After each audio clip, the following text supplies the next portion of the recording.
മരണത്തെ ജയിച്ചുയർത്തെഴുന്നേറ്റ ദൈവപുത്രനായ യേശു ക്രിസ്തുവിൻ്റെ നിസ്തുല്യമായ നാമത്തിൽ ഞങ്ങളുടെ എല്ലാ പ്രേക്ഷകർക്കും സ്നേഹവന്ദനങ്ങൾ. ഈ വീഡിയോ വരാൻ പോകുന്ന വിശദമായ ഒരു പഠന പരമ്പരയിലെ ഒന്നാമത്തെ വീഡിയോ ആണ്. ഇസ്രായേൽ ഹമാസ് സംഘർഷത്തിൻ്റെ പശ്ചാത്തലത്തിൽ സോഷ്യൽ മീഡിയയിലിപ്പോൾ മുസ്ലിങ്ങൾക്ക് മാത്രമല്ല ഇടതുപക്ഷക്കാർക്കടക്കം ഹിറ്റ്ലർ വരെ വിശുദ്ധനായി മാറിയിരിക്കുകയാണ്. ചരിത്രത്തിലെ ഏറ്റവും വലിയ യഹൂദ കൂട്ടക്കൊല നടത്തിയ ഹിറ്റ്ലറെയൊക്കെ പുകഴ്ത്തിക്കൊണ്ടുള്ള എത്രയെത്ര പോസ്റ്റുകളും പോസ്റ്ററുകളുമാണ് ദിവസവും ഫേസ്ബുക്കിലും ഇൻസ്റ്റഗ്രാമിലുമൊക്കെ നമ്മൾ കാണുന്നത്. ലോക നാഗരികതയ്ക്ക് പുരോഗമനോന്മുഖമായ ഏറ്റവും കൂടുതൽ സംഭാവനകൾ നൽകിയ ലോകത്തിലെ ഏക വംശം എന്ന് പറയാവുന്നത് അത് യഹൂദം മാത്രമാണ്. ആരോഗ്യരംഗത്ത് അവർ നൽകിയ സംഭാവനകൾ കൊണ്ടാണ് ആഗോളതലത്തിൽ മനുഷ്യൻ്റെ ആയുർദൈർഘ്യം വർദ്ധിച്ചിരിക്കുന്നത്. വൈദ്യശാസ്ത്ര രംഗത്ത് മാത്രം യഹൂദന്മാർക്ക് ലഭിച്ചിരിക്കുന്ന നോബൽ സമ്മാനങ്ങൾ 57 എണ്ണമാണ്. 790 കോടിക്കടുത്താണ് ലോക ജനസംഖ്യ ഉള്ളത്. അതിൽ 190 കോടിയാണ് മുസ്ലിങ്ങൾ. അത് ലോക ജനസംഖ്യയുടെ 26% വരും. അതായത് ലോകത്തിൽ 4-ൽ ഒരാളെ നിങ്ങൾ എടുക്കുകയാണെങ്കിൽ അതൊരു മുസ്ലിം ആയിരിക്കും. എന്നാൽ യഹൂദന്മാർ എത്രയാണ് ലോകത്തുള്ളതെന്നറിയാമോ? വെറും 1.5 കോടിയോളമാണ് യഹൂദന്മാർ ലോകത്താകെ ഉള്ളത്. അതായത് ലോകത്തിലെ മൊത്തം ജനസംഖ്യയുടെ 1% പോലും യഹൂദനില്ല. ലോകത്തിലെ 4-ൽ ഒരാൾ മുസ്ലിമാണെന്ന് പറഞ്ഞല്ലോ. എന്നാൽ 4 അല്ല 40 പേരെ എടുത്താലും അതിലൊരു യഹൂദനെ നിങ്ങൾക്ക് കാണാൻ കിട്ടുകയില്ല. ഇനി 40 അല്ല 400 പേരെ എടുത്താലും അതിലൊരു യഹൂദനെ നിങ്ങൾ കാണുകയില്ല. 500 പേരെ എടുത്താലും ഇത് തന്നെ സ്ഥിതി. കൃത്യമായിട്ട് നമ്മൾ കണക്ക് നോക്കുകയാണെങ്കിൽ 526 പേരെ എടുത്താലേ അതിലൊരു യഹൂദനുണ്ടാകും. അത്രയ്ക്ക് കുറച്ച് ജനങ്ങളെ ഉള്ളൂ അവർ. പക്ഷേ അവരാണ് വൈദ്യശാസ്ത്ര രംഗത്ത് മാത്രം മൊത്തം നോബൽ സമ്മാനത്തിൻ്റെ 26% നേടിയിരിക്കുന്നത്. മറ്റ് രംഗങ്ങളിൽ നോബൽ സമ്മാനം നേടിയിട്ടുള്ള യഹൂദന്മാർ വേറെയുണ്ട്, അത് കൂട്ടുന്നില്ല. ഞാൻ ഈ വൈദ്യശാസ്ത്ര രംഗത്തെ കണക്ക് മാത്രമേ പറഞ്ഞുള്ളൂ. ഒട്ടനവധി ജീവൻ രക്ഷാ ഉപകരണങ്ങളും ജീവൻ രക്ഷാ ഔഷധങ്ങളും കണ്ടുപിടിച്ചിട്ടുള്ളത് യഹൂദന്മാരാണ്. നേരത്തെ പറഞ്ഞതുപോലെ മനുഷ്യൻ്റെ ആയുർദൈർഘ്യം കൂട്ടുന്നതിൽ ഈ കണ്ടുപിടുത്തങ്ങൾ വഹിച്ച പങ്ക് വളരെ വലുതാണ്. ഇതെല്ലാം ദൈവം അബ്രഹാമിനോട് സത്യം ചെയ്തിരിക്കുന്നതിൻ്റെ ഒരു നിവൃത്തി കൂടിയാണ്. ഉൽപ്പത്തി പുസ്തകം 22-ാം അധ്യായത്തിൻ്റെ 18-ാം വാക്യത്തിൽ അബ്രഹാമിനോട് ദൈവം പറയുന്നത് ഇങ്ങനെയാണ്: നീ എൻ്റെ വാക്കനുസരിച്ചതുകൊണ്ട് നിൻ്റെ സന്തതി മുഖാന്തരം ഭൂമിയിലുള്ള സകല ജാതികളും അനുഗ്രഹിക്കപ്പെടും എന്ന് ഞാൻ എന്നെക്കൊണ്ട് തന്നെ സത്യം ചെയ്തിരിക്കുന്നു എന്ന് യഹോവ അരുളി ചെയ്യുന്നു. ഉൽപ്പത്തി പുസ്തകം 22-ാം അധ്യായത്തിൻ്റെ 18-ാമത്തെ വാക്യം. ഇത് കർത്താവായ യേശു ക്രിസ്തുവിനെ കുറിച്ചുള്ള പ്രവചനമാണ്. യേശു ക്രിസ്തുവിൽ വിശ്വസിക്കുന്നതിലൂടെ ഭൂമിയിലുള്ള സകല ജാതികൾക്കും സ്വർഗീയ അനുഗ്രഹം ദൈവം നൽകുന്നുണ്ട്. എന്നാൽ മറുവശത്ത് ഇത് ഇസ്രായേൽ ജനത്തെക്കുറിച്ചുള്ള പ്രവചനം കൂടിയാണ്.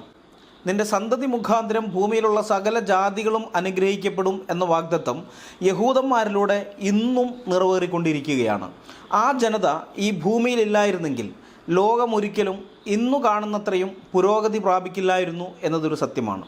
നൂറ്റാണ്ടുകളോളം തരിശായി കിടന്നിരുന്ന ഇന്നത്തെ ഇസ്രായേൽ ജോർദാൻ പ്രദേശങ്ങളിൽ യഹൂദന്മാർ കൃഷി ഇറക്കാൻ വേണ്ടി കണ്ടുപിടിച്ച പല ടെക്നോളജികളും ഇന്ത്യ അടക്കമുള്ള പല രാജ്യങ്ങൾക്കും പ്രയോജനം ചെയ്തിട്ടുണ്ട്.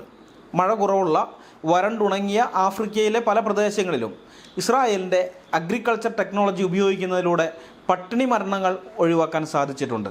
ചുരുക്കി പറയുകയാണെങ്കിൽ ലോകത്തിന് മൊത്തം അനുഗ്രഹമായ ഒരു ജനതയാണ് യഹൂദന്മാർ എന്ന് പറയുന്നത്. മുഖപക്ഷം കൂടാതെ ചരിത്രം പഠിക്കുന്ന ഏതൊരാൾക്കും ഇത് മനസ്സിലാകും. എന്നാൽ ആൻറ്റിസെമിറ്റിസം തലയ്ക്ക് പിടിച്ച ആളുകൾ ലോകത്തിൻ്റെ പല ഭാഗങ്ങളിൽ പണ്ട് മുതലേ യഹൂദന്മാർക്കെതിരെ തിരിഞ്ഞിട്ടുണ്ട്. നിർഭാഗ്യകരമെന്ന് പറയട്ടെ, ഇന്നും അങ്ങനെയുള്ള ആളുകൾ ലോകത്ത് ധാരാളമുണ്ട്. മുസ്ലിം സമുദായത്തിൽ ഏതാണ്ട് 99% പേരും യഹൂദ വിദ്വേഷികളാണ്. ലോകത്ത് എന്ത് അനിഷ്ട സംഭവം നടന്നാലും അതിൻ്റെ ഉത്തരവാദിത്വം യഹൂദൻ്റെ തലയിൽ കൊണ്ടുവയ്ക്കലാണ് അവരുടെ മെയിൻ പരിപാടി. ജൂതന്മാർ എന്നത് നമ്മുടെ നാട്ടിലിപ്പോൾ ഒരു പഴഞ്ചൊല്ല് പോലെയായി മാറിയിട്ടുണ്ട്. ആൻറ്റിസെമിറ്റിസം ബാധിച്ച മറ്റൊരു കൂട്ടരാണ് കമ്മ്യൂണിസ്റ്റുകാർ. ഹോളോകോസ്റ്റ് എന്ന് കേൾക്കുമ്പോൾ നാം ചിന്തിക്കുന്നത് എന്താണ്? 2-ാം ലോക മഹായുദ്ധകാലത്തും അതിനു മുൻപും അഡോൾഫ് ഹിറ്റ്ലറുടെ നേതൃത്വത്തിൽ ജർമ്മനിയിലെ നാസികൾ ചെയ്ത യഹൂദ കൂട്ടക്കൊലകളുടെ പരമ്പരകൾ എന്നാണ് നമ്മൾ സാധാരണഗതിയിൽ ഈ ഹോളോകോസ്റ്റ് എന്നുള്ളത് കൊണ്ട് ഉദ്ദേശിക്കുന്നത്, അർത്ഥമാക്കുന്നത്. അല്പം കൂടെ ചരിത്രബോധമുള്ളവർക്ക് ഓഷ്വിറ്റ്സ് എന്നും വാഴ്സോ ഗെറ്റോ എന്നും 2 പേരുകൾ മനസ്സിൽ ഓർമ്മ വരുമായിരിക്കും. എന്നാൽ ഹിറ്റ്ലർ മാത്രമല്ല ഹോളോകോസ്റ്റ് നടത്തിയിട്ടുള്ളത്. കമ്മ്യൂണിസ്റ്റ് ഭരണകൂടത്തിൽ സോവിയറ്റ് യൂണിയനും ഹോളോകോസ്റ്റ് നടത്തിയിട്ടുണ്ട്. ഹിറ്റ്ലറുടെ ഹോളോകോസ്റ്റിനെ കുറിച്ച് പറയുന്നവരാരും സോവിയറ്റ് യൂണിയനിലെ ഹോളോകോസ്റ്റിനെ പറ്റി ഒരക്ഷരം മിണ്ടാറില്ല. ലക്ഷക്കണക്കിന് യഹൂദന്മാരാണ് സോവിയറ്റ് യൂണിയനിലെ ഹോളോകോസ്റ്റിൽ കൊല്ലപ്പെട്ടത്. റഷ്യക്കാർക്ക് പണ്ട് മുതലേ ആൻറ്റിസെമിറ്റിസം ഉണ്ട്. കാരണം സാർ ചക്രവർത്തിമാരുടെ ഭരണത്തിന് കീഴിലിരിക്കുമ്പോഴും അവിടെ യഹൂദന്മാർ ഇതുപോലെ തന്നെ കൊല്ലപ്പെട്ടിട്ടുണ്ട്. പിന്നീട് കമ്മ്യൂണിസ്റ്റ് ഭരണം വന്നതിന് ശേഷം അത് കൂടുകയും ചെയ്തു. യൂറോപ്പിലെ കമ്മ്യൂണിസ്റ്റ് ഭരണ പ്രദേശങ്ങളിലെല്ലാം, അതായത് കിഴക്കൻ യൂറോപ്യൻ രാജ്യങ്ങളുണ്ടല്ലോ, അവിടെയൊക്കെ പണ്ട് നമ്മൾ നോക്കിക്കഴിഞ്ഞാൽ ആൻറ്റിസെമിറ്റിസം വളരെ നന്നായി തന്നെ ഉണ്ടായിരുന്നു. പിന്നെ കേരളത്തിലെ കമ്മ്യൂണിസ്റ്റുകാർക്കും ആൻറ്റിസെമിറ്റിസം സാമാന്യം ഉയർന്ന തോതിൽ തന്നെ ഉണ്ട്. ഇപ്പോഴത്തെ ഇസ്രായേൽ ഹമാസ് സംഘർഷത്തിൽ ഇടതുപക്ഷക്കാരായ ആളുകൾ ഫേസ്ബുക്കിലും വാട്സാപ്പിലും ട്വിറ്ററിലുമൊക്കെ ആൻറ്റിസെമിറ്റിസം എന്ന വിഷം ഇടതടവില്ലാതെ ചീറ്റുന്നത് ഞാൻ കണ്ടിരുന്നു. കോൺഗ്രസ്സുകാരില്ലെന്നല്ല, അവരും ചീറ്റുന്നുണ്ടായിരുന്നു. പക്ഷേ ഇടതുപക്ഷക്കാരുടെ അത്രയും എത്തിയില്ല എന്ന് മാത്രം. യൂട്യൂബിലാണെങ്കിൽ പറയേ വേണ്ട, മിസ്റ്റർ PJ വിൻസെൻറ്റും മിസ്റ്റർ സജി മർക്കോസും സുനിത ദേവദാസും അവരൊക്കെ കേരള സമൂഹത്തിൽ ആൻറ്റിസെമിറ്റിസം കുത്തിവെക്കാൻ മത്സരിക്കുകയായിരുന്നു. ഒരു വിഷയത്തെക്കുറിച്ച് സംസാരിക്കുമ്പോൾ വസ്തുതകളെയല്ല ഇവർ വിശകലനം ചെയ്യുന്നത്, മറിച്ച് ഇവരുടെ കേൾവിക്കാരെ രസിപ്പിക്കുന്ന വിധത്തിൽ, കേൾവിക്കാർക്ക് അസ്വസ്ഥതകളൊന്നും ഉണ്ടാകാത്ത വിധത്തിൽ, കേൾവിക്കാർക്ക് കർണരസം ഉണ്ടാകുമാറ് കഥകൾ മെനഞ്ഞുകൊണ്ടാണ് ഇവർ സംസാരിക്കുന്നത്. ഈ കഥാകാരന്മാരിൽ കൂടുതൽ റീച്ച് കിട്ടിയിരിക്കുന്നത് മിസ്റ്റർ PJ വിൻസെൻറ്റിനും മിസ്റ്റർ സജി മർക്കോസിനുമാണ്. ആൻറ്റിസെമിറ്റിസം ബാധിച്ച ഇവർ എങ്ങനെയാണ് കേരള സമൂഹത്തിൻ്റെ സാംസ്കാരിക പരിസരത്തെ മലീമസമാക്കിയത് എന്ന കാര്യമാണ് നിങ്ങളുടെ മുമ്പാകെ തുറന്നു കാണിക്കാൻ ഞങ്ങൾ ആഗ്രഹിക്കുന്നത്. എന്ത് പ്രശ്നമുണ്ടായാലും അതിനുത്തരവാദി യഹൂദനാണെന്ന് പണ്ട് ഹിറ്റ്ലർ പറഞ്ഞതുപോലെയാണ് ഇന്ന് ഇടതുപക്ഷക്കാരും പറയുന്നത്. ഇപ്പോഴത്തെ ഈ സംഘർഷത്തിന് ഉത്തരവാദി ഹമാസ് ആണെന്ന് നമുക്കെല്ലാവർക്കും അറിയാം. ഇസ്രായേൽ കോടതി വിധിയനുസരിച്ച് ഇസ്രായേൽ പോലീസ് പ്രവർത്തിച്ചപ്പോൾ ഇസ്രായേൽ പൗരത്വമുള്ള പലസ്തീനികൾ അവിടെ പ്രശ്നമുണ്ടാക്കി. അതൊക്കെ സ്വാഭാവികമായ കാര്യമാണ്. ഏതൊരു രാജ്യത്തും പോലീസുമായി നാട്ടുകാർക്ക് എന്തെങ്കിലും ഉരസലുകളൊക്കെ ഉണ്ടാകുന്നത് ഒരു അപൂർവ സംഗതിയൊന്നുമല്ല. നമ്മുടെ കേരളത്തിൽ തന്നെ എത്രയോ വട്ടം ഉണ്ടായിട്ടുണ്ട്. UDF ഭരിക്കുന്ന സമയത്ത് കേരളത്തിൽ കോടതി വിധി നടപ്പാക്കാൻ ശ്രമിച്ച പോലീസുകാരോട് കമ്മ്യൂണിസ്റ്റുകാർ തെരുവിൽ ഏറ്റുമുട്ടിയെന്ന് വിചാരിക്കുക. അതിന് പ്രതികാരമായി കമ്മ്യൂണിസ്റ്റ് രാജ്യമായ ചൈന ഇന്ത്യയിലെ പ്രമുഖ നഗരങ്ങളിലേക്ക് മിസൈലുകൾ വർഷിച്ചെന്ന് കരുതിക്കോ. 1-2 മിസൈലുകളല്ല, ആയിരക്കണക്കിന് മിസൈലുകൾ.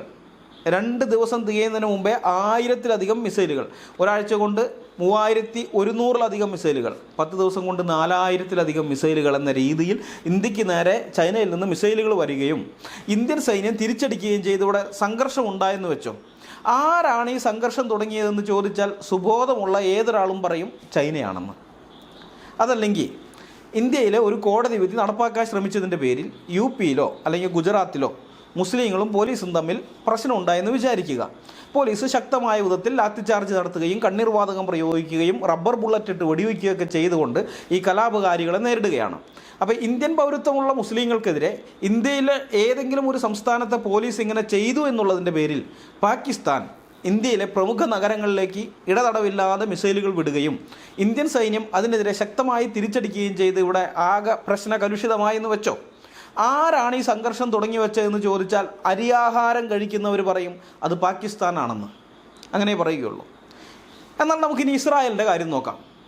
ഇസ്രായേൽ കോടതി വിധിയനുസരിച്ച് ഇസ്രായേൽ പോലീസ് പ്രവർത്തിച്ചപ്പോൾ ഇസ്രായേൽ പൗരത്വമുള്ള പലസ്തീനികൾ പോലീസിനെ ആക്രമിക്കുന്നു. എന്നിട്ട് പള്ളിയിൽ കയറിയിരിക്കുകയാണ്. പിന്നെ പള്ളിക്കുള്ളിൽ നിന്നും പോലീസിനെ ആക്രമിക്കുന്നു. പോലീസ് തിരിച്ച് കണ്ണീർവാതകം പ്രയോഗിക്കുന്നു. പ്രതിഷേധക്കാരുടെ ആക്രമണം രൂക്ഷമായതോടെ റബ്ബർ ബുള്ളറ്റ് ഇട്ട് വെടിവെക്കുന്നു. ആക്രമണകാരികളെ പള്ളിക്കകത്ത് കയറി അറസ്റ്റ് ചെയ്യുന്നു.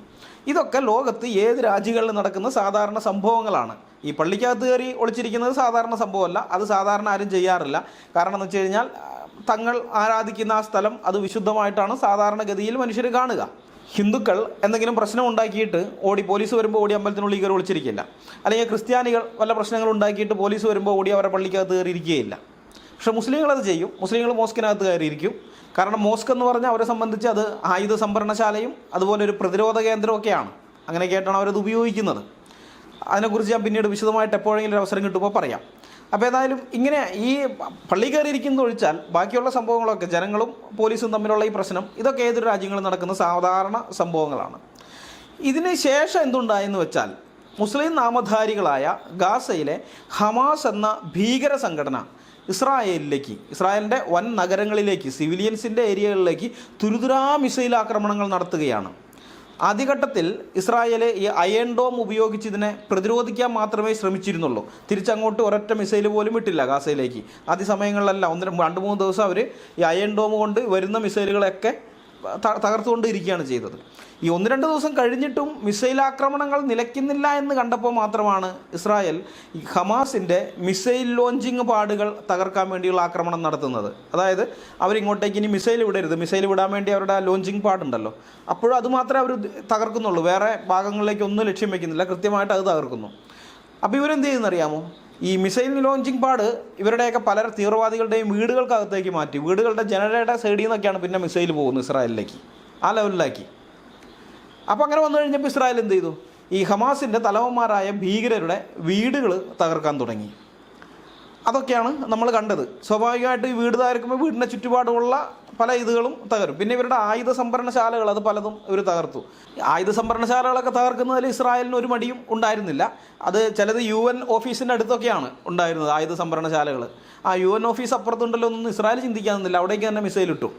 ചിലത് സ്കൂളിൻ്റെ അടുത്താണ്, പലതിൻ്റെ അടുത്ത്. അതൊന്നും ഇസ്രായേൽ നോക്കാമെന്നില്ല. ആയുധ സംഭരണശാലകളെല്ലാം തകർത്തു. ആ ചുറ്റുപാടുമുള്ള വീടുകളും മറ്റും പലതും അതിൽ പോയിട്ടുണ്ട്. കാരണം ബാക്കി ലോഞ്ചിങ് പാടൊക്കെ തകർക്കുമ്പോൾ ഇസ്രായേലിൻ്റെ മിസൈൽ മാത്രമേ അവിടെ ചെന്ന് വീഴുന്നുള്ളൂ. എന്നാൽ ഈ ആയുധ സംഭരണശാലകൾ തകർക്കുമ്പോൾ അങ്ങനെയല്ല, അവിടെ ഇരിക്കുന്ന മിസൈലുകളടക്കം പൊട്ടിച്ചു തരും. അപ്പോൾ ചുറ്റുപാടുള്ള കെട്ടിടങ്ങളെല്ലാം തകരും. ഇസ്രായേൽ പക്ഷേ അതിനെക്കുറിച്ചൊന്നും ഒട്ടും ബോധർ ചെയ്തില്ല. നമ്മളിതിങ്ങനെ അവിടെ വിട്ടു, ജനവാസ മേഖലയിലാണ് ആയുധങ്ങൾ ഇരിക്കുന്നത്, അവിടെ വിട്ടു കഴിഞ്ഞാൽ അവിടെ പൊട്ടിത്തെറിച്ച് കുറേ ആൾക്കാർ മരിക്കുമല്ലോ എന്നൊന്നും ഇസ്രായേൽ ചിന്തിക്കാൻ പോയൊന്നുമില്ല. കാരണം അവർക്ക് അവരുടെ സുരക്ഷയാണ് പ്രധാനം. ഏതൊരാൾക്കും അങ്ങനെ തന്നെ ആയിരിക്കും, ഏതൊരു രാജ്യവും. അവിടുത്തെ പൗരന്മാരുടെ ജീവനും സ്വത്തിനും ഉത്തരവാദിത്വം ഉണ്ട് എന്ന് ഭരിക്കുന്നവർ ചിന്തിക്കുന്ന ഏതൊരു രാജ്യവും ഇങ്ങനെ തന്നെ ചെയ്യുകയുള്ളൂ. അങ്ങനെയാണ് പിന്നെ അവിടെ കുറേ പേര് മരിക്കുകയൊക്കെ ഉണ്ടായത്.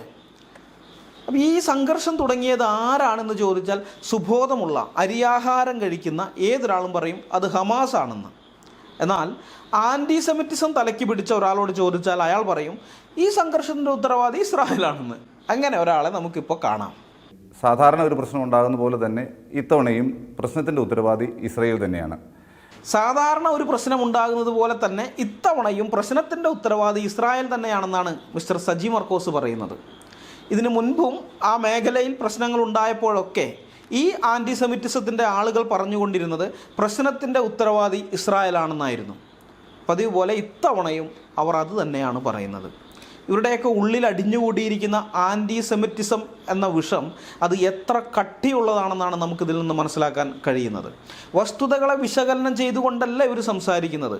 ഇസ്രായേൽ രാജ്യത്തിനകത്ത് ഇസ്രായേൽ പോലീസും ഇസ്രായേൽ പൗരന്മാരും തമ്മിലുള്ള പ്രശ്നത്തിൽ ഇസ്രായേലിന് പുറത്തുള്ള ഗാസയിലെ മുസ്ലിം നാമധാരികൾക്ക് ഇടപെടേണ്ട കാര്യം എന്താണ് എന്നല്ല അവർ ചോദിക്കുന്നത്. മറിച്ച് വളരെ ഉറപ്പോടുകൂടി ഒരു പ്രസ്താവന അങ്ങ് നടത്തുകയാണ്. നമുക്ക് ആ പ്രസ്താവന ഒരു പ്രാവശ്യം കൂടി ഒന്ന് കേട്ടു നോക്കാം. സാധാരണ ഒരു പ്രശ്നം ഉണ്ടാകുന്ന പോലെ തന്നെ ഇത്തവണയും പ്രശ്നത്തിൻ്റെ ഉത്തരവാദി ഇസ്രായേൽ തന്നെയാണ്. ഇവരുടെ വാക്കുകൾ സത്യമാണെന്ന് കരുതുന്ന കുറേ ആളുകൾ കേരളത്തിലുണ്ട്. അവരുടെയൊക്കെ ഉള്ളിലേക്ക് ഈ ആൻറ്റിസെമിറ്റിസം എന്ന വിഷം ഇവർ കുത്തിവെക്കുകയാണ്. ഇവരുടെ ഈ ആൻറ്റിസെമിറ്റിസത്തിന് ചെറിയൊരു ഉദാഹരണം ഞാൻ ചൂണ്ടിക്കാണിച്ചു എന്നേ ഉള്ളൂ. ഒരു വശത്ത് യഹൂദൻ ഉൾപ്പെട്ടിരിക്കുന്ന പ്രശ്നത്തെക്കുറിച്ച് അഭിപ്രായം പറയേണ്ടി വരുമ്പോൾ ആൻറ്റിസെമിറ്റിസത്തിൻ്റെ ആളുകൾ വസ്തുതകളെ വിശകലനം ചെയ്യാൻ നിൽക്കുകയില്ല. പകരം യഹൂദൻ അതിൽ ഉൾപ്പെട്ടിട്ടുണ്ടോ, എന്നാൽ യഹൂദൻ തന്നെ കുറ്റക്കാരൻ, ഈ ഒരു മുൻവിധിയോടുകൂടിയേ ഇവർ സംസാരിക്കുകയുള്ളൂ. ഇതൊരു തരം ചെന്നായ ന്യായമാണ്. ചെന്നായ പണ്ടൊരു തോട്ടിൽ നിന്ന് വെള്ളം കുടിക്കുന്ന സമയത്ത് ആ തോടിൻ്റെ താഴെയായി ഒരു ആട്ടിൻകുട്ടി വെള്ളം കുടിക്കാനായിട്ട് വന്നു. ആട്ടിൻകുട്ടിയെ കണ്ടപ്പോൾ ചെന്നായിക്ക് അതിനെ കൊന്നു തിന്നണം. ചെന്നായ പറഞ്ഞു, നീ ഞാൻ കുടിക്കുന്ന വെള്ളം കലക്കുകയാണോടാ, ഞാനിപ്പോൾ നിന്നെ കൊല്ലും, ഈ വെള്ളം കലക്കിയതിൻ്റെ പേരിൽ കൊല്ലും. അപ്പോൾ ആട്ടിൻകുട്ടി ചോദിച്ചു, താങ്കൾ കുടിക്കുന്ന വെള്ളം എനിക്കെങ്ങനെയാണ് കലക്കാൻ സാധിക്കുക? ഞാൻ തോടിൻ്റെ താഴെയല്ലേ നിൽക്കുന്നത്, ഞാൻ വെള്ളം കലക്കിയിട്ടില്ല. ഇനിയിപ്പോൾ കലക്കിയാൽ തന്നെ ആ വെള്ളം താഴേക്കല്ലേ പോകുന്നത്, താങ്കളുടെ അടുത്തേക്ക് വരുന്നില്ലല്ലോ എന്ന്. അപ്പോൾ ഇത് കേട്ടപ്പോൾ ചെന്നായ പറഞ്ഞു, നീ വെള്ളം കലക്കിയിട്ടില്ലെങ്കിൽ നിൻ്റെ അപ്പനോ അല്ലെങ്കിൽ അപ്പൂപ്പനോ ആരെങ്കിലും കലക്കിയിട്ടുണ്ടാവും, അതുകൊണ്ട് ഞാൻ നിന്നെ കൊല്ലാൻ പോവുകയാണ് എന്നും പറഞ്ഞ് ആട്ടിൻകുട്ടിയുടെ മേലെ ചാടി വീണ് അതിനെ കൊന്നു തിന്നു. ഇതാണ് കഥ. ഈ ചെന്നായ ന്യായമാണ് ഇവർ ഇസ്രായേലിന് നേരെ കാണിക്കുന്നത്. ആൻറ്റിസെമിറ്റിസമാണ് ഇവരുടെ ഉള്ളിലുള്ളത്. യഹൂദൻ്റെ നാശത്തിൽ കുറഞ്ഞതൊന്നും ഇവർ ആഗ്രഹിക്കുന്നില്ല. യഹൂദനെ നശിപ്പിക്കാൻ വേണ്ടി ഓരോ കാരണങ്ങൾ ഇവർ കണ്ടെത്തുന്നു എന്നേ ഉള്ളൂ. പിന്നെ കമ്മ്യൂണിസ്റ്റുകാരെ സംബന്ധിച്ച് വേറൊരു വിഷയം കൂടി ഇതിനകത്തുണ്ട്. അവരുടെ കാഴ്ചപ്പാടിൽ സമ്പത്തുള്ളവരെല്ലാം ചൂഷകരാണ്, ദാരിദ്ര്യം അനുഭവിക്കുന്നവരെല്ലാം ഈ ചൂഷകരുടെ ഇരകളുമാണ്. യഹൂദരാണെങ്കിൽ യൂറോപ്പിൽ നല്ല സമ്പത്തുള്ളവരായിരുന്നു. അതൊന്നും ചൂഷണം ചെയ്തുണ്ടാക്കിയതല്ല, കച്ചവടം ചെയ്തോ ബാങ്കുകൾ നടത്തിയോ ഒക്കെ ഉണ്ടാക്കിയതാണ്. അല്ലെങ്കിൽ കണ്ടുപിടുത്തങ്ങൾ, സാഹചര്യങ്ങൾക്കനുസരിച്ചുള്ള കണ്ടുപിടുത്തങ്ങൾ നടത്തിയോ ഒക്കെ യഹൂദൻ പണം ഉണ്ടാക്കിയിരുന്നു, ഇഷ്ടംപോലെ പണം ഉണ്ടാക്കിയിരുന്നു. ഇപ്പോൾ ഉദാഹരണത്തിന് നമുക്ക് മാർക്ക് സുക്കർബർഗിനെ എടുക്കാം. ഇൻ്റർനെറ്റ് സാധാരണക്കാരുടെ കയ്യിലെത്തിയപ്പോൾ ഭാവിയിൽ അതിൻ്റെ മാർക്കറ്റ് കണ്ട് അവൻ ഫേസ്ബുക്ക് ഉണ്ടാക്കി, അതും 19-ാമത്തെ വയസ്സിൽ. ഇപ്പോൾ അവൻ്റെ ആസ്തി, ഇപ്പോൾ 37 വയസ്സുണ്ട്, ഇപ്പോൾ അവൻ്റെ ആസ്തി എത്രയാണെന്നറിയോ? 11,500 കോടി US$. അതായത് ലക്ഷക്കണക്കിന് കോടി ഇന്ത്യൻ രൂപയാണത്. അത്രയധികം ആസ്തി 37 വയസ്സിനുള്ളിൽ അവനുണ്ടാക്കി. അവൻ്റെ ബുദ്ധി കൊണ്ട് അവനൊരു സാധനം കണ്ടുപിടിച്ചു, അവൻ്റെ ബുദ്ധി കൊണ്ട് അവനത് മാർക്കറ്റ് ചെയ്ത് വിജയിപ്പിച്ച് അവൻ കോടീശ്വരനായി. ഇതിനകത്ത് ഒരു ചൂഷണവുമില്ല, അവൻ്റെ ബുദ്ധി കൊണ്ട് അവനത് വിജയിപ്പിച്ചെടുത്തതാണ്. ഇത് യഹൂദൻ്റെ രക്തത്തിൽ അലിഞ്ഞു ചേർന്നിരിക്കുന്ന ഒരു സംഗതിയാണ്. കച്ചവടം ചെയ്യുക, പുളിങ്കുരു കിട്ടിക്കഴിഞ്ഞാൽ ശരി, പുളിങ്കുരു കച്ചവടം ചെയ്താലും അവൻ പണം ഉണ്ടാക്കും. അത് അവൻ്റെ ഒരു പ്രത്യേക കഴിവാണത്. അപ്പോൾ യഹൂദൻ ഇങ്ങനെ പണം ഉണ്ടാക്കുമ്പോൾ മറ്റുള്ളവർക്ക് അവനോട് അസൂയ ഉണ്ടാകും. ഹിറ്റ്ലർ യഹൂദന്മാർക്കെതിരെ ഉന്നയിച്ച ഒരു ആരോപണം, യഹൂദർ ചുരുക്കമാണെങ്കിൽ അവർ നമ്മുടെ സമ്പത്ത് മുഴുവൻ കൈയടക്കി വെച്ചിരിക്കുന്നു എന്നതായിരുന്നു. കമ്മ്യൂണിസം എന്ന സിദ്ധാന്തമാണെങ്കിലോ അത് ഈ ദാരിദ്ര്യം നിറഞ്ഞ ചുറ്റുപാടിൽ ജീവിച്ച കാൾ മാർക്സിന് സമ്പത്തുള്ളവനോടുള്ള അസൂയയിൽ നിന്നുണ്ടായി വന്ന ഒരു ഐഡിയോളജിയാണ്. അത് ശരിക്കും മനസ്സിലാകണമെങ്കിൽ നിങ്ങൾ ഈ കമ്മ്യൂണിസം അധികാരത്തിൽ വന്നിട്ടുള്ള രാജ്യങ്ങളൊക്കെ നോക്കിയാൽ മതി. അവിടെ സമ്പത്തുള്ളവരെയൊക്കെ ഇവർ നശിപ്പിച്ചിട്ടുണ്ട്, കൊന്നു കളഞ്ഞിട്ടുണ്ട്. അതല്ലാതെ തന്നെ കൊന്നു കളഞ്ഞിട്ടുണ്ട്. മാനവികതയും മണ്ണാങ്കട്ടയൊക്കെ ഇവർ പറയുമെങ്കിലും അത് അങ്ങനെയൊന്നുമല്ല. കോടിക്കണക്കിന് ആളുകളെ ഓരോ രാജ്യത്തും ഇവർ കൊന്നു കളഞ്ഞിട്ടുണ്ട്. ചൈനയും റഷ്യയാണ് അത് കൂടുതൽ, മറ്റുള്ളവർക്ക് കോടികളില്ല, ലക്ഷങ്ങളാണ്. എന്നാലും ചിലത് മില്യൺസൊക്കെ ഉണ്ട്, ദശലക്ഷങ്ങളൊക്കെ ഉണ്ട്. അത്ര ആളുകളൊക്കെ കൊന്നു കളഞ്ഞിട്ടുണ്ട്. അത് ഈ ഒരു ഇതുമില്ലാതെ അശാസ്ത്രീയമായ വിധത്തിൽ പല കാര്യങ്ങളും ഇവർ ചെയ്ത് രാജ്യം പട്ടിണിയായിപ്പോയി, അല്ലെങ്കിൽ ക്രൂരമായിട്ട് അവരെ കൊണ്ട് പണിയെടുപ്പിക്കുകയും മറ്റ് പല കാര്യങ്ങളൊക്കെ ചെയ്തിട്ടാണ്. അതായത് ഒരുതരം ഇല്ലാത്തവനും ഉള്ളവനോടുള്ള അസൂയുണ്ടല്ലോ, അതിൽ നിന്ന് ഉരുത്തിരിഞ്ഞ് വന്നൊരു ഐഡിയോളജിയാണത്, അല്ലാണ്ട് വേറെ ഒന്നും ഇല്ല അതിന്. പിന്നെ നമ്മുടെ കേരളത്തിലത്തെ കമ്മ്യൂണിസം അങ്ങനെയൊന്നുമില്ല, ആകെ വെള്ളം ചേർത്ത് നേർപ്പിച്ച് വേറെ ലെവലിലായിപ്പോയി, വലിയ കുഴപ്പമില്ലാത്ത ലെവലിലേക്കായിപ്പോയി. ഞാൻ പറഞ്ഞു ഒറിജിനൽ കമ്മ്യൂണിസം, കാൾ മാർക്സൊക്കെ വിഭാവനം ചെയ്ത കമ്മ്യൂണിസം ഈ ലെവലിലുള്ളതാണത്. അപ്പോൾ ഇന്ന് ഇസ്രായേൽ ആണെങ്കിൽ സമ്പന്ന രാജ്യമായിട്ടിരിക്കുന്നു, അപ്പുറത്താണെങ്കിലോ പലസ്തീനികൾ, സാധാരണക്കാരായ പലസ്തീനികൾ, പലസ്തീൻ നേതാക്കന്മാരുടെ കാര്യമല്ല, സാധാരണക്കാരായ പലസ്തീനികൾ ദരിദ്രനാരായണന്മാരായി ജീവിക്കുകയും ചെയ്യുന്നത് കാണുമ്പോൾ സ്വാഭാവികമായും ഇടതുപക്ഷക്കാർ ഇസ്രായേലിനെതിരായും പലസ്തീനിന് അനുകൂലമായും മാത്രമേ നിൽക്കുകയുള്ളൂ, അവരങ്ങനെ സംസാരിക്കുകയുള്ളൂ. അതിൻ്റെ അപ്പുറത്തുള്ള വസ്തുതകൾ അവർക്ക് വിഷയമല്ല. ന്യായവും അന്യായവും ആരുടെ പക്ഷത്താണെന്നുള്ളത് അവർക്കൊരു പ്രശ്നമേ അല്ല. സമ്പന്നൻ എപ്പോഴും കുറ്റക്കാരൻ, ദരിദ്രൻ എപ്പോഴും ഇര എന്നുള്ള ചിന്തയിലാണ് അവരുള്ളത്. അതുകൊണ്ട് തന്നെ രക്തത്തിൽ അലിഞ്ഞു ചേർന്നിരിക്കുന്ന ആൻറ്റിസെമിറ്റിസവും അതോടൊപ്പം ഈ കമ്മ്യൂണിസ്റ്റ് ഐഡിയോളജിയും കൂടി ആകുമ്പോൾ ഇസ്രായേലിനെതിരെയുള്ള ഇവരുടെ വിഷം ചീറ്റലിന് ശക്തി വളരെ കൂടും. ദൈവം അനുവദിച്ചാൽ ആൻറ്റിസെമിറ്റിസം എന്ന കാളകൂട വിഷം ചീറ്റുന്ന സജി മർക്കോസിൻ്റെ വീഡിയോകൾ നമ്മൾ ഗഹനമായി പുറകെ ഇഴകീറി പരിശോധിക്കുന്നുണ്ട്. ഇപ്പോൾ സാമ്പിളിന് ഞാനൊരു ചെറിയ കഷ്ണം കാണിച്ചെന്ന് മാത്രമേ ഉള്ളൂ. ഈ വീഡിയോയിൽ നമുക്ക് മിസ്റ്റർ PJ വിൻസെൻ്റ് പറയുന്നൊരു കാര്യം വിശകലനം ചെയ്ത് നോക്കാം. ഇസ്രായേലിലുള്ള യഹൂദന്മാരെക്കുറിച്ചും ഗാസയിലും വെസ്റ്റ് ബാങ്കിലുമുള്ള പലസ്തീനുകളെക്കുറിച്ചും PJ വിൻസെൻ്റ് പറയുന്നൊരു ക്ലിപ്പ് ഞാൻ നിങ്ങളെ ആദ്യം കേൾപ്പിക്കാം. അതിനുശേഷം ഈ ക്ലിപ്പിൽ മിസ്റ്റർ വിൻസെൻ്റ് പറഞ്ഞ ഓരോ കാര്യങ്ങളെയും ഇഴകീറി പരിശോധനാ വിധേയമാക്കുകയാണ് ഈ പരമ്പരയിലെ 1ാമത്തെ വീഡിയോയിൽ ഞങ്ങൾ ചെയ്യുന്നത്. നമുക്ക് ആ ക്ലിപ്പ് ഒന്ന് കേട്ടു നോക്കാം. പലസ്തീൻ എടുത്താലും ഇസ്രായേൽ എടുത്താലും ഇന്നത്തെ ഇസ്രായേലിന്റെ പലസ്തീൻ വിരുദ്ധ വലിയ രൂപത്തിൽ വിമർശിക്കപ്പെടുമ്പോൾ തന്നെ ആഭ്യന്തര രംഗത്ത് ഇസ്രായേലിന്റെ ഒരു ജനാധിപത്യ അനുഭവങ്ങളെ നമ്മൾ പോസിറ്റീവായി കാണണം. കാരണം അവിടെ 21% അറബികളുണ്ട്. ഏകദേശം 80 ലക്ഷമാണ് അവരുടെ പോപ്പുലേഷൻ. അതിൽ 20 ലക്ഷത്തോളം അറബികളുണ്ട്. അതുപോലെ ഇസ്രായേൽ, ഈ 2 രാജ്യങ്ങൾ എടുത്താലും അതിന്റെ ആഭ്യന്തര രംഗത്തേക്ക് വരുമ്പോൾ ഒരു പാരസ്പര്യത്തിൻ്റെതായ ഘടകം നമുക്ക് കാണാൻ സാധിക്കും. നമ്മളോടുള്ള ബന്ധത്തിൽ വളരെ പുരോഗമനപരമായ സമീപനം സ്വീകരിക്കുന്നവരാണ് പലസ്തീനികൾ.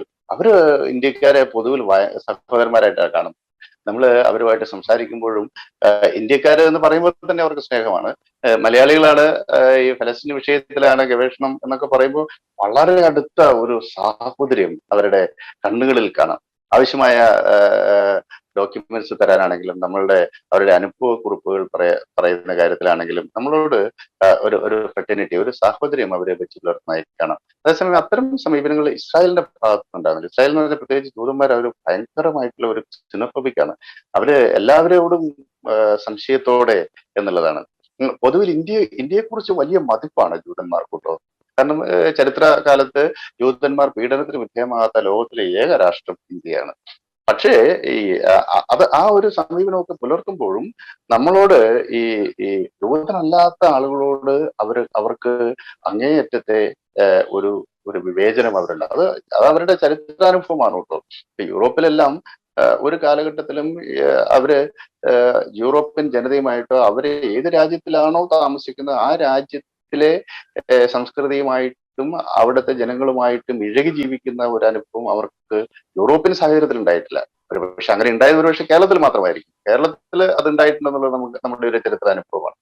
അതേസമയം ഈ യൂറോപ്പിലൊക്കെ ഈ ജൂതന്മാർക്കെതിരായിട്ടുള്ള ഒരു ശക്തമായ വികാരം ഉണ്ടാവാനുള്ള ഒരു പ്രധാനപ്പെട്ട കാരണം തന്നെ അവര് ഈ മുഖ്യധാരയിൽ നിന്ന് പലപ്പോഴും മാറി നിന്നിരുന്നു എന്നതുകൊണ്ടാണ്. അത് ഇപ്പോഴും നമുക്കത് കാണാൻ സാധിക്കും. നമ്മള് അവരുടെ ഒരു ലോകത്തിനപ്പുറത്തേക്ക് പുറത്തുള്ളവരെ എല്ലാവരെയും പുറത്തുള്ളവരായിട്ട് തന്നെ കാണുന്ന വളരെ ഒരു ട്രൈബലിസം ജൂതന്മാരുടെ ഇസ്രായേലി പൗരന്മാരുടെ പ്രത്യേകിച്ച് ജൂത പൗരന്മാരുടെ സ്വഭാവത്തിലും പരസ്പര ബന്ധത്തിലും ഒക്കെ നമുക്ക് കാണാൻ സാധിക്കും. പക്ഷെ പലസ്തീനികൾ നേരെ തിരിച്ചാണ്. അവര് എല്ലാവരോടും സൗഹൃദമാണ്. അവർക്കാകെ അവരുടെ പ്രാന്തവൽക്കരണവും ഭൂമി നഷ്ടപ്പെട്ടതും അഭയാർത്ഥികളായി കഴിയുന്നതുമായിട്ടുള്ള സങ്കടങ്ങളാണ്. ആ സങ്കടങ്ങൾക്കൊപ്പം വളരെ ഉയർന്ന ജനാധിപത്യ ബോധവും പരമപ്രധാനമായിട്ടുള്ളത് അവരുടെ ഒരു സോഷ്യലിസ്റ്റ് കാഴ്ചപ്പാട് തന്നെയാണ്. ലോകം ഞങ്ങൾക്കൊരു രാജ്യം ഉണ്ടാവണം എന്നതിനപ്പുറത്തേക്ക് ലോകത്തിലെ വിമോചന പ്രസ്ഥാനങ്ങളോടൊക്കെ ഐക്യപ്പെടുന്ന ഒരു മനോഭാവം കൂടി ഫലസ്തീനികളുടെ ചിന്തയിലും അവരുടെ പ്രവൃത്തിയിലും നമുക്ക് കാണാൻ സാധിക്കും. കാരണം ദൈനംദിനം ഒരു കീഴടക്കപ്പെട്ട ജനതയുടെ പ്രതിരോധത്തിലൂടെ കടന്നു പോകുമ്പോൾ അവരുടെ സ്വന്തം അനുഭവങ്ങളോട് മാത്രമല്ല ലോകത്തിലെ മറ്റിതര ജനങ്ങളുടെ വിമോചന പ്രസ്ഥാനത്തോടും ആശയങ്ങളോടും കൂടി ഐക്യപ്പെടുന്ന ഒരു ചിന്തയും മനോഭാവവും ഫലസ്തീനികളുടെ സമീപനത്തിൽ നമുക്ക് കാണാൻ സാധിക്കും. പിന്നെ ഫലസ്തീനിൽ തന്നെ 10% ആളുകൾ മുസ്ലിമുകളല്ല, ക്രിസ്ത്യാനികളാണ്, ഫലസ്തീനിയൻ ക്രിസ്ത്യൻസ് ആണ്. യഥാർത്ഥത്തിൽ ഫലസ്തീൻ ദേശീയ പ്രസ്ഥാനത്തിന് തുടക്കം കുറിച്ചത് ഫലസ്തീൻ ദേശീയ പ്രസ്ഥാനം മാത്രമല്ല അറബ് ദേശീയതയുടെ തന്നെ തുടക്കം ഫലസ്തീൻ ഈ അറബ് മുസ്ലിംസിന്റെ ഇടയിൽ നിന്നാണ്. ഇപ്പം ബാത്ത് അറബ് ദേശീയ പ്രസ്ഥാനം നമുക്കറിയാം. അതിന്റെ എല്ലാം സൈദ്ധാന്തിക അടിത്തറ പാകിയത് മീഷേൽ അഫ്ലാഖ് എന്ന പേരായ അറബ് ക്രിസ്ത്യൻ ആണ്. PLO സ്ഥാപിച്ചത് ജോൺ ഹബാഷ. അദ്ദേഹം ഒരു പലസ്തീനിയൻ ക്രിസ്ത്യൻ ആണ് എന്ന് നിങ്ങൾക്കറിയാം. അപ്പൊ ഇങ്ങനെ ഒരു മിക്സഡ് പോപ്പുലേഷൻ ആണ് അവിടെ ഉള്ളത്. അപ്പൊ പലസ്തീനകത്തേക്ക് വെസ്റ്റ് ബാങ്കിലും ഇപ്പൊ ഗാസയിലൊക്കെ ചെന്നാൽ അതിന്റെ ഉള്ളിലകത്ത് അവര് പലസ്തീനിയൻ എന്ന ഐഡന്റിറ്റിയിൽ തന്നെയാണ് നിൽക്കുന്നത്. വളരെ ചെറിയൊരു ശതമാനം ജൂതന്മാർ അവിടെ താമസിക്കുന്നുണ്ട്. അവരും പലസ്തീനികളായിട്ട് തന്നെയാണ് താമസിക്കുന്നത്. അവർ പണ്ട് മുതലേ അവിടെ താമസിച്ചു വന്നവരുടെ തലമുറയാണ്. അവർക്ക് സയനിസ്റ്റ് ആശയങ്ങളുമായിട്ട് ഒരു ബന്ധവുമില്ല. അവരും പലസ്തീനിയൻ ദേശീയതയുടെ ഭാഗമായി നിൽക്കുന്നവരാണ്. ഇത് കേട്ടിട്ട് നിങ്ങൾക്ക് എന്താണ് തോന്നിയത്? ഈ 4 മിനിറ്റിനുള്ളിൽ ഇദ്ദേഹം പരസ്പര വിരുദ്ധമായി സംസാരിക്കുന്നത് നിങ്ങൾ ശ്രദ്ധിച്ചോ?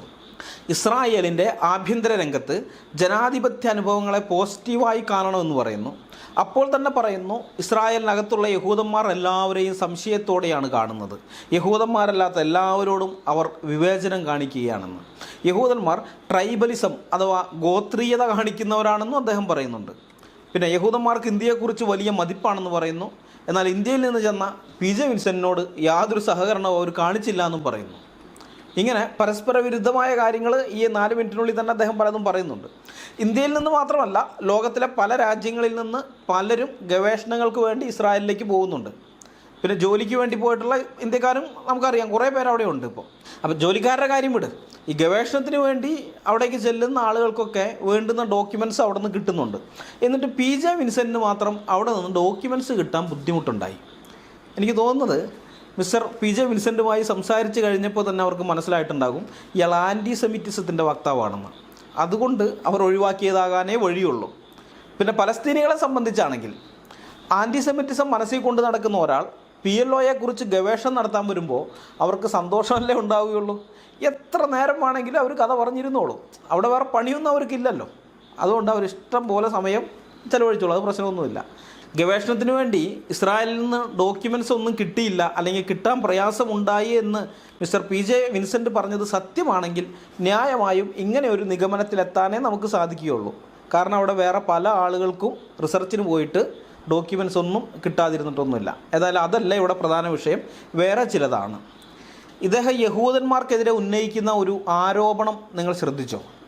യഹൂദന്മാർ മറ്റുള്ള സംസ്കാരങ്ങളുമായി ഇടകലരുകയില്ല, അതുകൊണ്ടാണ് അവർ യൂറോപ്പിൽ പീഡിപ്പിക്കപ്പെട്ടത് എന്നാണ് പറയുന്നത്. ഈ ആരോപണം ശുദ്ധ നുണയാണ്. ലോകത്തിലെ ആദ്യത്തെ ഗ്ലോബൽ കമ്മ്യൂണിറ്റി എന്ന് പറയാൻ പറ്റുന്നത് അത് യഹൂദ കമ്മ്യൂണിറ്റിയാണ്, യഹൂദനാണ്. ലോകത്തിൻ്റെ എല്ലാ ഭാഗങ്ങളിലേക്കും അവൻ ചിതറിപ്പോയിരുന്നു. മലയാളം പറയുന്ന യഹൂദനെ, തമിഴ് പറയുന്ന യഹൂദനെ, തെലുങ്ക് പറയുന്ന യഹൂദനെ, കന്നഡ പറയുന്ന യഹൂദനെ, ഹിന്ദി പറയുന്ന യഹൂദനെ, മറാത്തി പറയുന്ന യഹൂദനെ, ബംഗാളി പറയുന്ന യഹൂദനെ നിങ്ങൾക്ക് ഇന്ത്യയിൽ കണ്ടെത്താൻ പറ്റും. വേറെ ഏതൊക്കെ ഭാഷ, ആസാമീസ് പറയുന്ന യഹൂദനെ ഒക്കെ നിങ്ങൾക്ക് കണ്ടെത്താൻ പറ്റും. അല്ലെങ്കിൽ റഷ്യൻ ഭാഷ സംസാരിക്കുന്ന ഒരു യഹൂദനെ നിങ്ങൾക്ക് റഷ്യയെ കണ്ടെത്താം. ആഫ്രിക്കയിലെ അനവധി ഭാഷകൾ സംസാരിക്കുന്ന യഹൂദന്മാരെ നിങ്ങൾക്ക് ആഫ്രിക്കയിൽ കണ്ടെത്താം.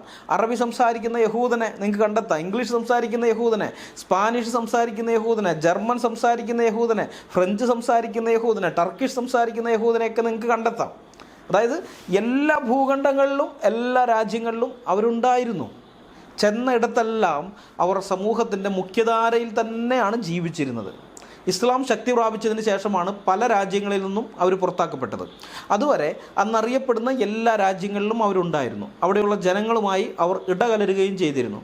അതുകൊണ്ടാണ് അവർക്ക് കച്ചവടം ചെയ്ത് പണമുണ്ടാക്കാൻ സാധിച്ചത്. ഒരു കച്ചവടക്കാരൻ ജനങ്ങളോട് ഇടപഴകിയാൽ മാത്രമേ അവന് കച്ചവടം നടത്താൻ പറ്റുകയുള്ളൂ.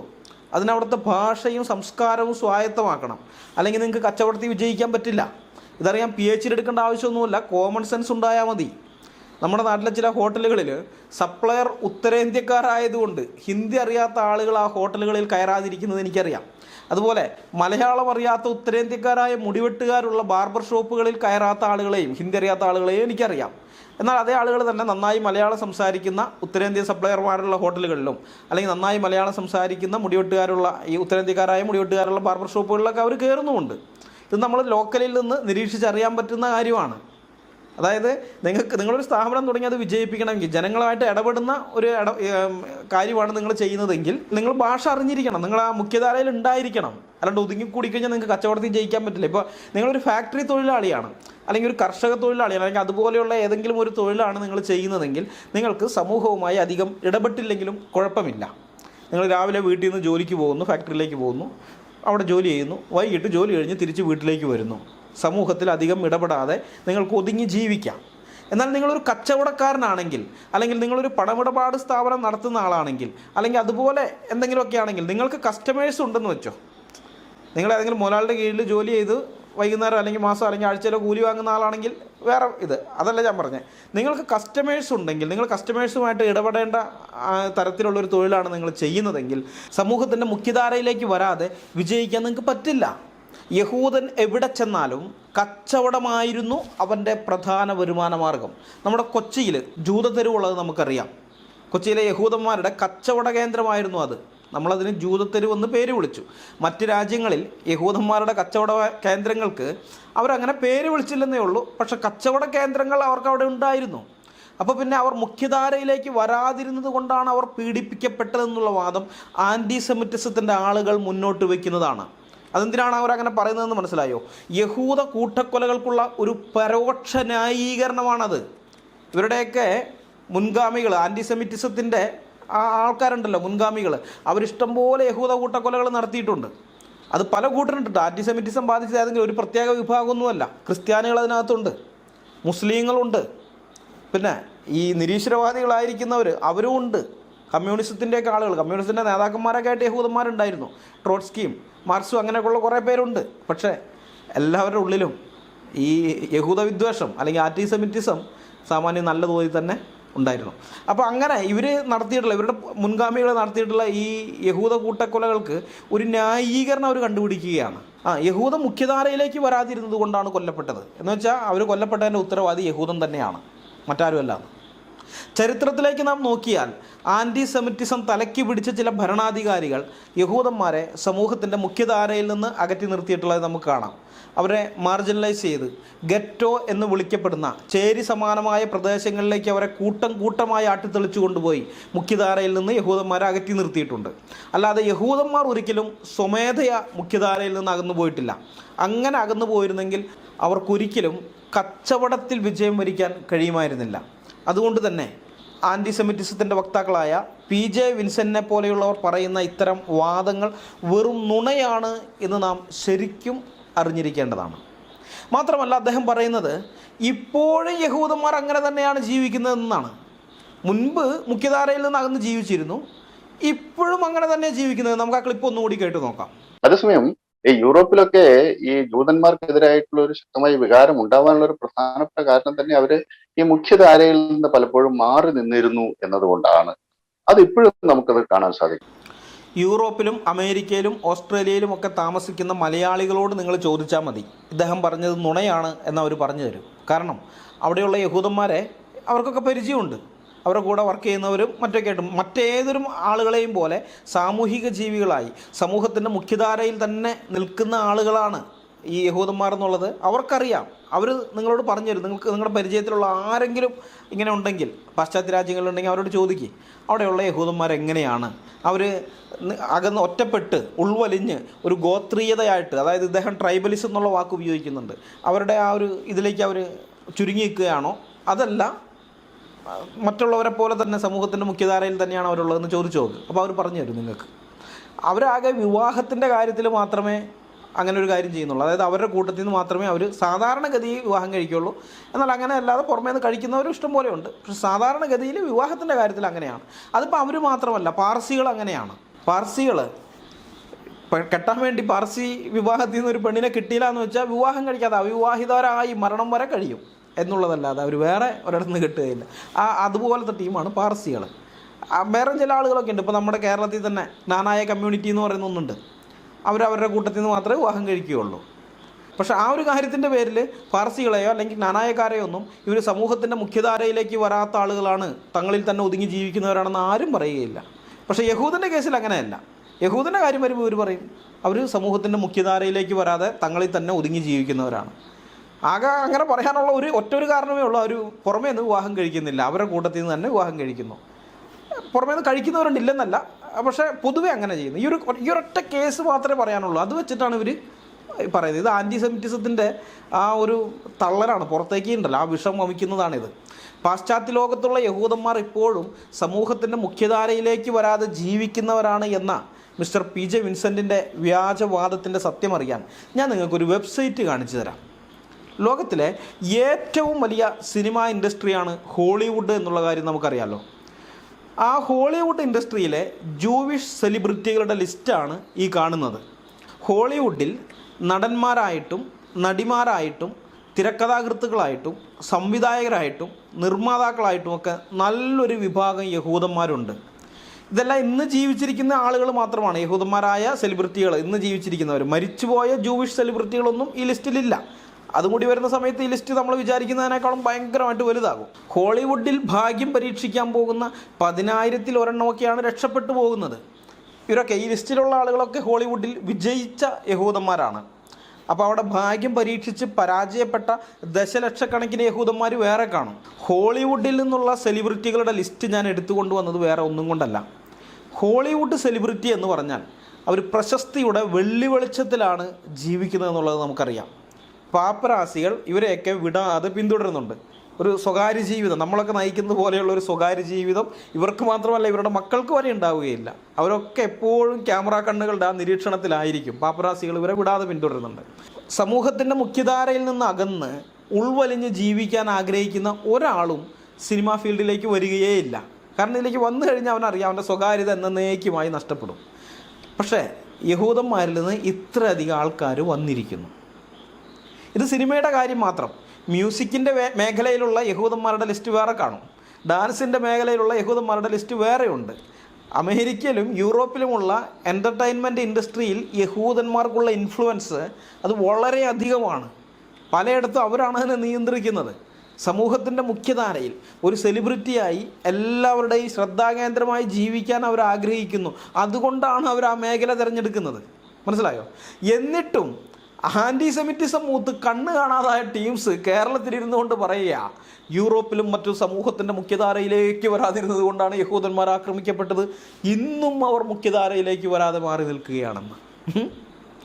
യൂറോപ്പിൽ യഹൂദന്മാർ ആക്രമിക്കപ്പെട്ടതിൻ്റെ ഉത്തരവാദികൾ യഹൂദന്മാർ തന്നെയാണെന്ന് വരുത്തി തീർക്കാനുള്ള ആൻറ്റിസെമിറ്റിസത്തിൻ്റെ വക്താക്കളുടെ വ്യർത്ഥ പരിശ്രമമാണ് ഇത്തരം വാദങ്ങൾ എന്നുള്ള കാര്യം നാം അറിഞ്ഞിരിക്കണം.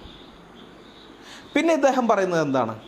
ഇസ്രായേലിൽ യഹൂദന്മാരല്ലാത്തവരോട് യഹൂദന്മാർ വിവേചനം കാണിക്കുന്നു എന്നല്ലേ? നമുക്ക് ആ ഭാഗം ഒന്നുകൂടി കേട്ടു നോക്കാം. ഇസ്രായേൽ എന്ന് പറഞ്ഞാൽ പ്രത്യേകിച്ച് ജൂതന്മാർ അവർ ഭയങ്കരമായിട്ടുള്ള ഒരു സിനോഫോബിക്കാണ്. അവര് എല്ലാവരോടും സംശയത്തോടെ എന്നുള്ളതാണ്. പൊതുവിൽ ഇന്ത്യയെക്കുറിച്ച് വലിയ മതിപ്പാണ് ജൂതന്മാർക്ക് കേട്ടോ. കാരണം ചരിത്ര കാലത്ത് ജൂതന്മാർ പീഡനത്തിന് വിധേയമാകാത്ത ലോകത്തിലെ ഏക രാഷ്ട്രം ഇന്ത്യയാണ്. പക്ഷേ ഈ അത് ആ ഒരു സമീപനമൊക്കെ പുലർത്തുമ്പോഴും നമ്മളോട് ഈ ഈ ജൂതനല്ലാത്ത ആളുകളോട് അവർക്ക് അങ്ങേയറ്റത്തെ ഒരു ഒരു വിവേചനം അവരുണ്ട്. അത് അവരുടെ ചരിത്രാനുഭവമാണ് കേട്ടോ. ലോകം മാറിയതൊന്നും മിസ്റ്റർ PJ വിൻസെൻ്റ് ഇതുവരെ അറിഞ്ഞിട്ടില്ലെന്നാണ് തോന്നുന്നത്. പണ്ട് ഇവർക്ക് ഇത്തരം നുണകൾ പറഞ്ഞ ആളുകളെ എളുപ്പം പറ്റിക്കാൻ സാധിച്ചിരുന്നു. അന്നത്തെ ആളുകൾ ഇവർ ഈ പറയുന്നത് കേട്ട് യഹൂദന്മാർ ഭയങ്കര വംശീയ വിവേചനം ഉള്ളവരാണെന്ന് ചിന്തിക്കുകയൊക്കെ ചെയ്തിരുന്നു. പക്ഷെ ഇപ്പം കാലം മാറി. ഇസ്രായേലിൽ ജോലി ചെയ്യുന്ന ധാരാളം മലയാളികളുണ്ട്, വർഷങ്ങളോളമായി അവിടെ താമസിക്കുന്ന ആളുകൾ. കൂടാതെ ഇൻ്റർനെറ്റ് വന്നതോടുകൂടി വസ്തുതകൾ പരിശോധനാ വിധേയമാക്കാൻ ആർക്കും സാധിക്കുന്ന ഒരു കാലമാണിത്. ഒരാളൊരു കാര്യം പറഞ്ഞാൽ അത് സത്യമാണോ അല്ലയോ എന്ന് ഡാറ്റയും സമയവും ചിലവഴിക്കാൻ തയ്യാറുള്ള അത്യാവശ്യം ഇംഗ്ലീഷ് അറിയാവുന്ന ഏതൊരാൾക്കും ഇന്ന് സാധിക്കും. ആ തിരിച്ചറിവ് ഇല്ലാത്തത് കൊണ്ടാണ് ഇദ്ദേഹം ഇങ്ങനെ നുണ അടിച്ചു വിടുന്നത്. കാലം മാറുന്നതിനനുസരിച്ച് ഇദ്ദേഹം ഒട്ടും അപ്ഡേറ്റ് ആകുന്നില്ല എന്ന് ഞാൻ വെറുതെ പറഞ്ഞതല്ല. ഇസ്രായേലിലെ ജനസംഖ്യ 80 ലക്ഷമാണ് എന്ന് ഇദ്ദേഹം പറഞ്ഞത് നാം കേട്ടല്ലോ. വേറെയും ചില അഭിമുഖങ്ങളിൽ ഇദ്ദേഹം ഇതേ കണക്ക് തന്നെ പറയുന്നുണ്ട്, 80 ലക്ഷത്തിൻ്റെ. പിന്നെ മറ്റ് ചിലരും 80 ലക്ഷമാണ് അവിടുത്തെ ജനസംഖ്യ എന്നുള്ള കണക്ക് പറയുന്നത് ഞാൻ കേട്ടിരുന്നു. ഒരുപക്ഷെ ഇദ്ദേഹം പറയുന്നത് കേട്ടിട്ട് അവരങ്ങനെ തന്നെ ആവർത്തിച്ചതായിരിക്കാം, എനിക്കറിയില്ല. പക്ഷേ ഇതൊക്കെ പറയുന്നതിന് മുമ്പ് ജസ്റ്റ് ഒന്ന് ഗൂഗിൾ ചെയ്ത് നോക്കിയാൽ മതി ഇസ്രായേൽ പോപ്പുലേഷൻ എത്രയാണെന്നുള്ളത്. ഇവർ ഈ പറയുന്ന 80 ലക്ഷത്തിൻ്റെ കണക്കുണ്ടല്ലോ, 2013 ഇസ്രായേലിലെ ജനസംഖ്യ 80 ലക്ഷം തൊടുന്നത്. ഇപ്പോൾ കൊല്ലം 8 കഴിഞ്ഞു. പക്ഷേ മിസ്റ്റർ PJ വിൻസെൻ്റ് ഇപ്പോഴും 2013 കണക്കും പറഞ്ഞുകൊണ്ടിരിക്കുകയാണ്. ജൂയിഷ് വിർച്വൽ ലൈബ്രറി എന്ന് പറയുന്ന ഇസ്രായേലിൻ്റെ ഒരു സൈറ്റുണ്ട്. അതിൽ 2021 ഇസ്രായേൽ സ്വാതന്ത്ര്യ ദിനത്തിൽ ഇസ്രായേലിലുള്ള ജനസംഖ്യയുടെ കണക്ക് അവർ കൊടുത്തിട്ടുണ്ട്. 93,27,000 2021 ഇസ്രായേൽ പോപ്പുലേഷൻ. ഈ കാര്യം കണ്ടുപിടിക്കാൻ ഏതൊരാൾക്കും 5 മിനിറ്റ് പോലും ആവശ്യമില്ല. എന്നിട്ടും ആ 5 മിനിറ്റ് ചിലവാക്കി ഇദ്ദേഹം ഈ കാര്യത്തിൽ അപ്ഡേറ്റ് ആയില്ല. 8 കൊല്ലം മുൻപുള്ള കണക്കാണ് PJ വിൻസെൻ്റ് ആവർത്തിച്ച് പറഞ്ഞുകൊണ്ടിരുന്നത്. ഒരു ഇൻ്റർവ്യൂവിലല്ല, പല ഇൻ്റർവ്യൂവിൽ, പല വട്ടം. എന്തുകൊണ്ടാണ് ഇത്ര ആത്മവിശ്വാസത്തോടെ അദ്ദേഹം ഈ വിവരക്കേട് വിളിച്ചു പറയാൻ ധൈര്യപ്പെട്ടതെന്ന് മനസ്സിലായോ? അത് നമ്മൾ മലയാളികളുടെ ഒരു കുഴപ്പം കൊണ്ടാണ്. പ്രബുദ്ധ മലയാളികളെന്നൊക്കെ നമ്മൾ സ്വയം പറയുമെങ്കിലും ഒരു പ്രശ്നം നമുക്കുണ്ട്.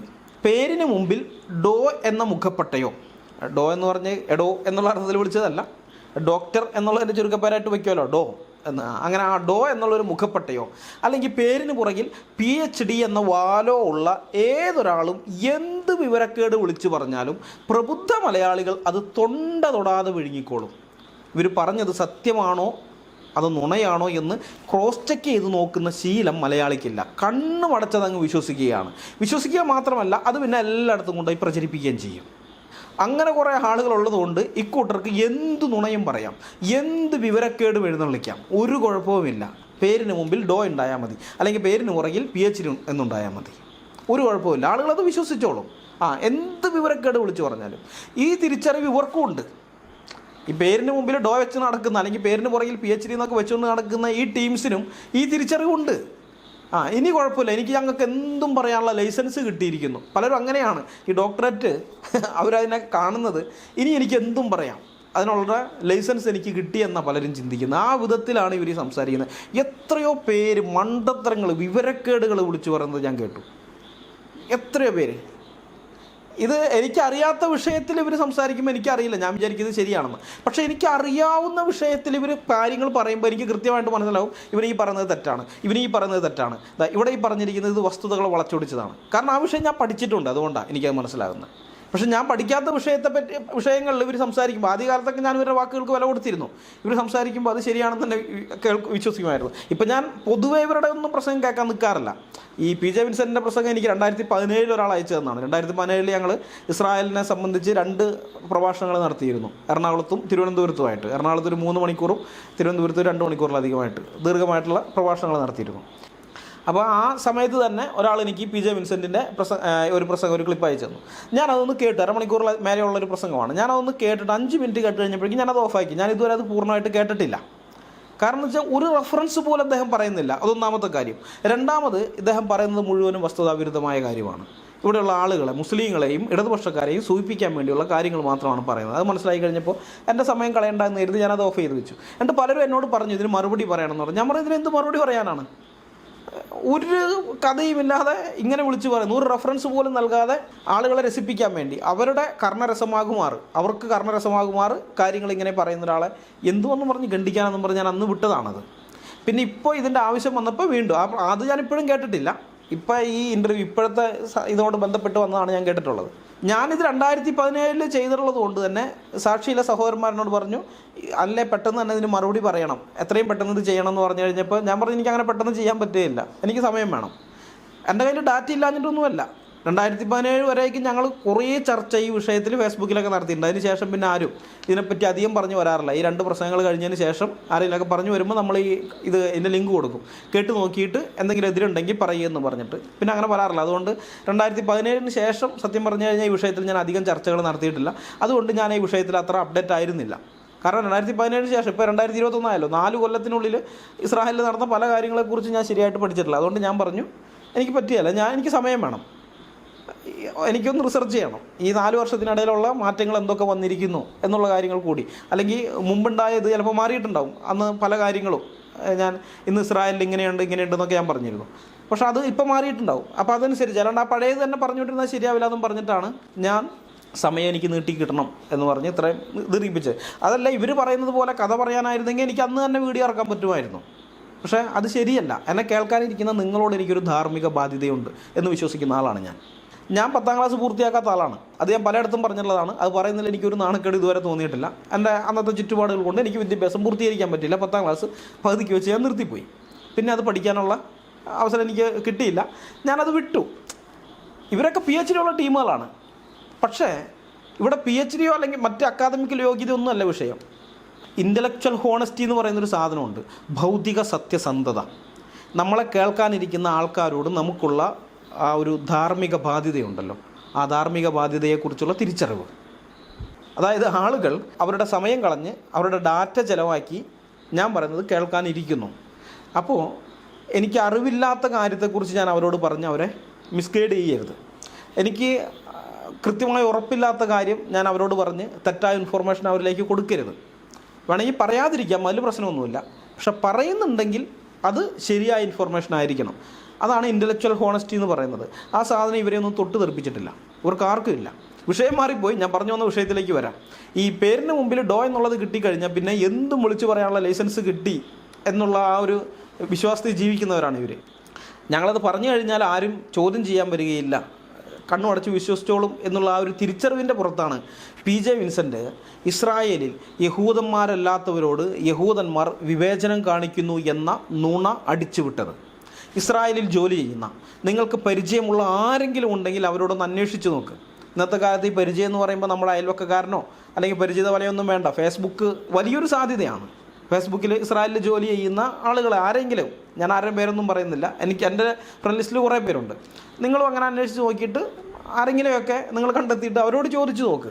ഫ്രണ്ട്സ് ആയതിനു ശേഷം ചോദിച്ചു നോക്ക്, ഏതെങ്കിലും തരത്തിലുള്ള വിവേചനം അവിടെയുള്ള യഹൂദന്മാരിൽ നിന്ന് നിങ്ങൾക്ക് നേരിടേണ്ടി വന്നിട്ടുണ്ടോ എന്ന്. മിക്കവരുടെയും ഉത്തരം ഇല്ല എന്നായിരിക്കും. ഒരു 99% പേരും ഇല്ല എന്ന് തന്നെ ഉത്തരം പറയും. പിന്നെ അപൂർവം ചില ആളുകൾ ചില യഹൂദന്മാരിൽ നിന്നും വിവേചനം നേരിടേണ്ടി വന്നിട്ടുണ്ട് എന്ന് പറയുമായിരിക്കും. അതിന് സാധ്യതയുണ്ട്. അത് ഞാൻ ചെറുതായിട്ടൊന്ന് വിശദീകരിക്കാം. ഇസ്രായേലിലുള്ള യഹൂദന്മാരെ 4 തരംതിരിക്കാമെന്നാണ് യഹൂദനായ പ്രൊഫസർ ഡാനിയേൽ J. എലയാസർ പറയുന്നത്. അൾട്രാ ഓർത്തഡോക്സ് യഹൂദൻ, റിലീജിയസ് സിയോണിസ്റ്റ് യഹൂദൻ, ട്രഡീഷണൽ യഹൂദൻ, പിന്നെ സെക്കുലർ യഹൂദനും. ഇതിൽ ഈ അൾട്രാ ഓർത്തഡോക്സ് യഹൂദന്മാർ 2014 8% ഉണ്ടായിരുന്നുള്ളൂ. ഇപ്പോൾ ഈ വീഡിയോ തയ്യാറാക്കുന്നതിന് വേണ്ടി ഞാൻ പരിശോധിച്ച് നോക്കിയപ്പോൾ അവരുടെ ജനസംഖ്യ വളരെ കൂടിയിട്ടുണ്ട്. ഇപ്പോൾ അവർ ഏകദേശം 11% ഉണ്ട്. ഈ കൂട്ടർ തലമുറകളായി ഇസ്രായേലിൽ തന്നെ താമസിക്കുന്ന ആളുകളാണ്. AD 70 ടൈറ്റസിൻ്റെ ജെറുസലേം ആക്രമണത്തിലോ അല്ലെങ്കിൽ AD 134 മുതൽ 136 വരെയുള്ള റോമക്കാരുടെ ഒരു ഭയങ്കരമായ ഒരു ആക്രമണം അവിടെ ഉണ്ടായിരുന്നു. ധാരാളം യഹൂദന്മാരെ കൊന്നു. അതായത് ഏകദേശം ഹിറ്റ്ലർ കൊന്നതിന് തുല്യമായ യഹൂദന്മാരെ അന്നത്തെ റോമൻ ചക്രവർത്തിയായിരുന്ന ഹദ്രിയാൻ കൊന്നു എന്നാണ് ചരിത്രകാരന്മാർ പറയുന്നത്. അത്രത്തോളം ഉണ്ടാകും. അങ്ങനെയുള്ള AD 134 മുതൽ 36 വരെയുള്ള ആ കാലത്ത്, ചിലത് 37 വരെ എന്നൊക്കെ പറയുന്നുണ്ട്. എന്തായാലും ആ ഒരു കാലഘട്ടം, അതിൽ ആ സമയത്ത് AD 135 ഹദ്രിയാൻ്റെ ഒരു കൽപ്പന ഇറങ്ങി. യഹൂദന്മാർ അവിടെ വിട്ട് ഓടിപ്പോകണം, ഉപേക്ഷിച്ച് പോകണം, ആ യെരുശലേം അവർ ഉപേക്ഷിച്ച് പോകണം എന്ന് പറഞ്ഞിട്ടുള്ളൊരു കൽപ്പനയൊക്കെ വന്നിരുന്നു. ആ പ്രദേശം യെരുശലേം മാത്രമല്ല, ആ പ്രദേശം മൊത്തം ഉപേക്ഷിച്ച് പോകണം എന്നൊക്കെ ഉള്ള കൽപ്പനയുണ്ടായിരുന്നു. അപ്പോൾ ആ കൽപ്പനയിലോ അല്ലെങ്കിൽ അതിന് ശേഷമുള്ള മുസ്ലിങ്ങളുടെ ആക്രമണത്തിലോ പിന്നീടുള്ള കുരിശുദ്ധക്കാരുടെ ആക്രമണത്തിലോ അല്ലെങ്കിൽ അതിന് ശേഷമുള്ള ഓട്ടോമൻ തുർക്കികളുടെ ആക്രമണത്തിലോ ഒന്നും ഇവരുടെ പൂർവികർ, ഈ അൾട്രാ ഓർത്തഡോക്സ് യഹൂദന്മാരുടെ പൂർവികർ ഇസ്രായേൽ ദേശത്ത് നിന്നും പലായനം ചെയ്യാതെ എല്ലാവിധമായ പീഡനങ്ങൾ സഹിച്ച് അവിടെ തന്നെ ജീവിച്ചവരാണ്. മറ്റുള്ള യഹൂദന്മാരെ ഈ അൾട്രാ ഓർത്തഡോക്സ് യഹൂദന്മാർ കാണുന്നത് അവസരവാദികളായിട്ടാണ്. അതായത് തങ്ങളുടെ സുരക്ഷയും സുഖസൗകര്യങ്ങളും ഒക്കെ നോക്കി ഇസ്രായേൽ രാജ്യത്തെ ഉപേക്ഷിച്ച് വേറെ രാജ്യങ്ങളിലേക്ക് പോയവരുടെ മക്കൾ എന്ന നിലയിൽ മറ്റ് യഹൂദന്മാരുടെ അവർക്ക് പുച്ഛമാണ്. ഇവരെ സംബന്ധിച്ച് യെരുശലേം അവർക്ക് ഏറ്റവും പ്രധാനപ്പെട്ടതാണ്. സങ്കീർത്തനത്തിലൊരു വാക്യമുണ്ട്, ജെറുസലേമേ ഞാൻ നിന്നെ മറക്കുന്നുവെങ്കിൽ എൻ്റെ വലം കൈ മറന്നു പോകട്ടെ, ഞാൻ നിന്നെ ഓർക്കാതെ പോയാൽ എൻ്റെ നാവ് അണ്ണാക്കോട് പറ്റിപ്പോകട്ടെ എന്ന് സങ്കീർത്തനത്തിൽ പറയുന്നുണ്ട്. അപ്പോൾ അത് ഓരോ യഹൂദനും അത് തന്നെയാണ് ചിന്താഗതിയിലുള്ളത്. ജെറുസലേം അവർക്ക് അത്ര പ്രധാനപ്പെട്ട നഗരമാണ്. അപ്പോൾ ആ ജെറുസലേമിന് ഒരു പ്രശ്നം വന്നപ്പോൾ, ആ ജെറുസലേമിന് നേരെ സൈന്യം വന്നപ്പോൾ ഇവന്മാരുടെയൊക്കെ പൂർവികർ സ്വന്തം ജീവനം നോക്കി ഓടി. പക്ഷെ ഞങ്ങളുടെ പൂർവികർ ഈ ജെറുസലേമിനോടുള്ള കൂറുകൊണ്ട് ഇവിടെ തന്നെ താമസിച്ചു. അപ്പോൾ അതുകൊണ്ട് ഞങ്ങളാണ് ഒറിജിനൽ എന്നുള്ള ചിന്തയാണ് അവർ. മാത്രമല്ല ഇങ്ങനെ ഈ പോയവർ അവർ സങ്കരയിനമായി മാറി, ഇവരൊരു ആരോപണമാണ്. കാരണം പുറമേ നിന്ന് വിവാഹം കഴിക്കുകയോ അങ്ങനെയൊക്കെ ആയിട്ടുള്ള ആ ഒരു ബന്ധത്തിലുണ്ടായ അങ്ങനെയൊക്കെയുള്ള സന്തതി പരമ്പരകളാണ് അവരെന്ന് പറഞ്ഞിട്ടാണ്. എന്നാൽ ഈ അൾട്രാ ഓർത്തഡോക്സ് യഹൂദന്മാർ ചിന്തിക്കുന്നത് ശുദ്ധമായിട്ടുള്ള യഹൂദരക്തമാണ് ഞങ്ങളുടെ സിരകളിലൂടെ ഒഴുകുന്നത്, ഞങ്ങളിവിടെ കലർന്നിട്ടില്ല, ഞങ്ങളുടെ ആ പാരമ്പര്യം അതിലൊക്കെ അഭിമാനിക്കുന്നവരാണ്. തങ്ങളുടെ പാരമ്പര്യത്തിൽ അതുപോലെ ജെറുസലേമിനോടുള്ള തങ്ങളുടെ പിതാക്കന്മാരുടെയും കറകളഞ്ഞ കൂറിലും തീവ്രമായ അഭിമാനം വെച്ച് പുലർത്തുന്നവരാണ് ഈ അൾട്രാ ഓർത്തഡോക്സ് യഹൂദന്മാർ. ഇവർ വിവാഹം കഴിക്കുന്നത് അൾട്രാ ഓർത്തഡോക്സ് യഹൂദന്മാരിൽ നിന്ന് തന്നെ ആയിരിക്കും, അല്ലാണ്ട് മറ്റ് യഹൂദന്മാരിൽ നിന്ന് പോലും ഒരു വിവാഹം കഴിക്കില്ല. ഇവർക്ക് ഇവരുടേതായ സെമിത്തേരികളുണ്ട്, ശവമടക്കുന്ന സ്ഥലം. അവിടെ വേറെ ആരെയും അടക്കാൻ ഇവർ സമ്മതിക്കില്ല, ഇവരാൾക്കാർ മാത്രമാണ്. മാത്രമല്ല വേറൊരു രസവും കൂടിയുണ്ട്, ഇവർ സിയോണിസത്തിനെ അതിശക്തമായി എതിർക്കുന്നവരാണ്. സിയോണിസത്തുമായിട്ട് ഒരു യോജിപ്പ് ഇവർക്കില്ല. ഇവർ ഇസ്രായേലിനെ പിന്തുണയ്ക്കുന്നുമില്ല. അൾട്രാ ഓർത്തഡോക്സ് യഹൂദന്മാർ ഇസ്രായേലിനെതിരായിട്ട് പലസ്തീനികൾക്ക് വേണ്ടി ജയ് വിളിക്കുന്ന ആളുകളാണ്. അത് രസം. ഇസ്രായേൽ നിർബന്ധിത സൈനിക സേവനമുള്ള ഒരു രാജ്യമാണ്.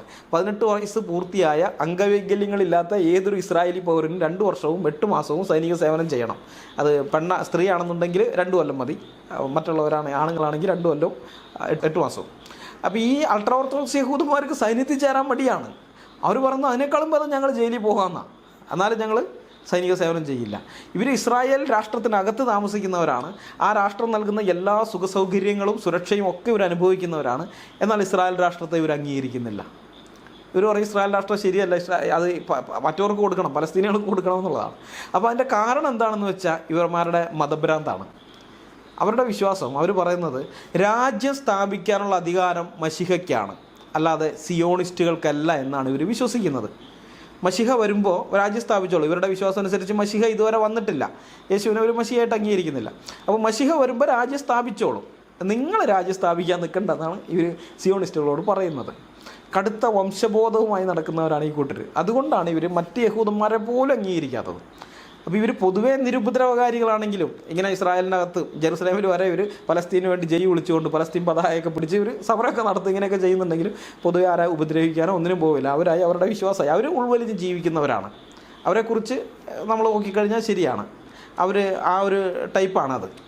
പക്ഷെ മറ്റുള്ള യഹൂദന്മാർ അങ്ങനെയല്ല, ഇവർ കുറച്ച് പേര് ആ ടൈപ്പാണ്. അപ്പോൾ ഇവർ പൊതുവെ നിരുപദ്രവകാരികളൊക്കെ ആണെങ്കിലും കടുത്ത മതഭ്രാന്ത് തലയിൽ കയറിയ കുറേ എണ്ണം ഇവരുടെ കൂട്ടത്തിലുണ്ട്. അങ്ങനെയുള്ളവർ ചിലപ്പോൾ ആരോടെങ്കിലും വല്ല വിവേചനമൊക്കെ കാണിച്ചേക്കാം. ആക്രമിക്കുക അതൊന്നുമല്ല, എന്തെങ്കിലും തരത്തിലുള്ള വിവേചനം, ഞാൻ നിന്നേക്കാളും മേലെയാണെന്നുള്ള നിലയിലൊക്കെ എന്തെങ്കിലുമൊക്കെ കാണിച്ചേക്കാം. കാരണം മറ്റ് യഹൂദന്മാരോട് വരെ അവർ വിവേചനം കാണിക്കുന്നവരാണ്. അപ്പോൾ പിന്നെ യഹൂദന്മാരല്ലാത്തവരോട് അവർ വിവേചനം കാണിച്ചില്ലെങ്കിലാണല്ലോ അത്ഭുതം. അപ്പോൾ ഇസ്രായേലിലെ യഹൂദന്മാർ വംശവിവേചനം കാണിക്കുന്നവരാണ് എന്ന് ആരോപിക്കാൻ ആൻറ്റിസെമിറ്റിസത്തിൻ്റെ ആളുകൾ ഈ അൾട്രാ ഓർത്തഡോക്സ് യഹൂദന്മാരെയാണ് ഇസ്രായേലിലെ എല്ലാ യഹൂദന്മാരുടെയും പ്രതിനിധികളായി നമ്മുടെ മുമ്പാകെ അവതരിപ്പിക്കുന്നത്. ഈ അൾട്രാ ഓർത്തഡോക്സ് യഹൂദന്മാർ തന്നെ അതിനകത്ത് ന്യൂനപക്ഷമാണ്. ഇസ്രായേലിൽ കുറച്ചേ ഉള്ളൂ, ഇപ്പോഴാണ് അവരൊരു 11.5% ആയത്, കുറച്ചേ ഉള്ളൂ. അതിൽ തന്നെ വളരെ കുറച്ച് പേരെ വിവേചനം കാണിക്കാൻ സാധ്യതയുള്ളൂ, വിവേചനം കാണിക്കുന്നത് കുറച്ച് പേരേ ഉള്ളൂ. അപ്പോൾ അങ്ങനെയുള്ളവരെയൊക്കെ ചൂണ്ടിക്കാണിച്ചിട്ടാണ് PJ വിൻസെൻറ്റിനെ പോലെയുള്ള ആൻറ്റിസെമിറ്റിസം തലയ്ക്ക് പിടിച്ചവർ പറയുന്നത് ഇസ്രായേലിലെ യഹൂദന്മാരെല്ലാം ഇങ്ങനെയാണെന്ന്. അസത്യത്തേക്കാൾ അപകടകരമാണ് അർദ്ധസത്യം. കാരണം അസത്യം അത് കളവാണെന്ന് നമുക്ക് പെട്ടെന്ന് മനസ്സിലാക്കാൻ പറ്റും. 100% നുണയായിരിക്കുന്ന ഒരു കാര്യം അത് പെട്ടെന്ന് തന്നെ നമുക്ക് മനസ്സിലാവും അത് കള്ളമാണ്. ഇപ്പോൾ ഞാൻ പറഞ്ഞുതരാം, 60 രൂപയുടെ ഒരു കള്ളനോട്ട് ഇറങ്ങിയിരിക്കുന്നു.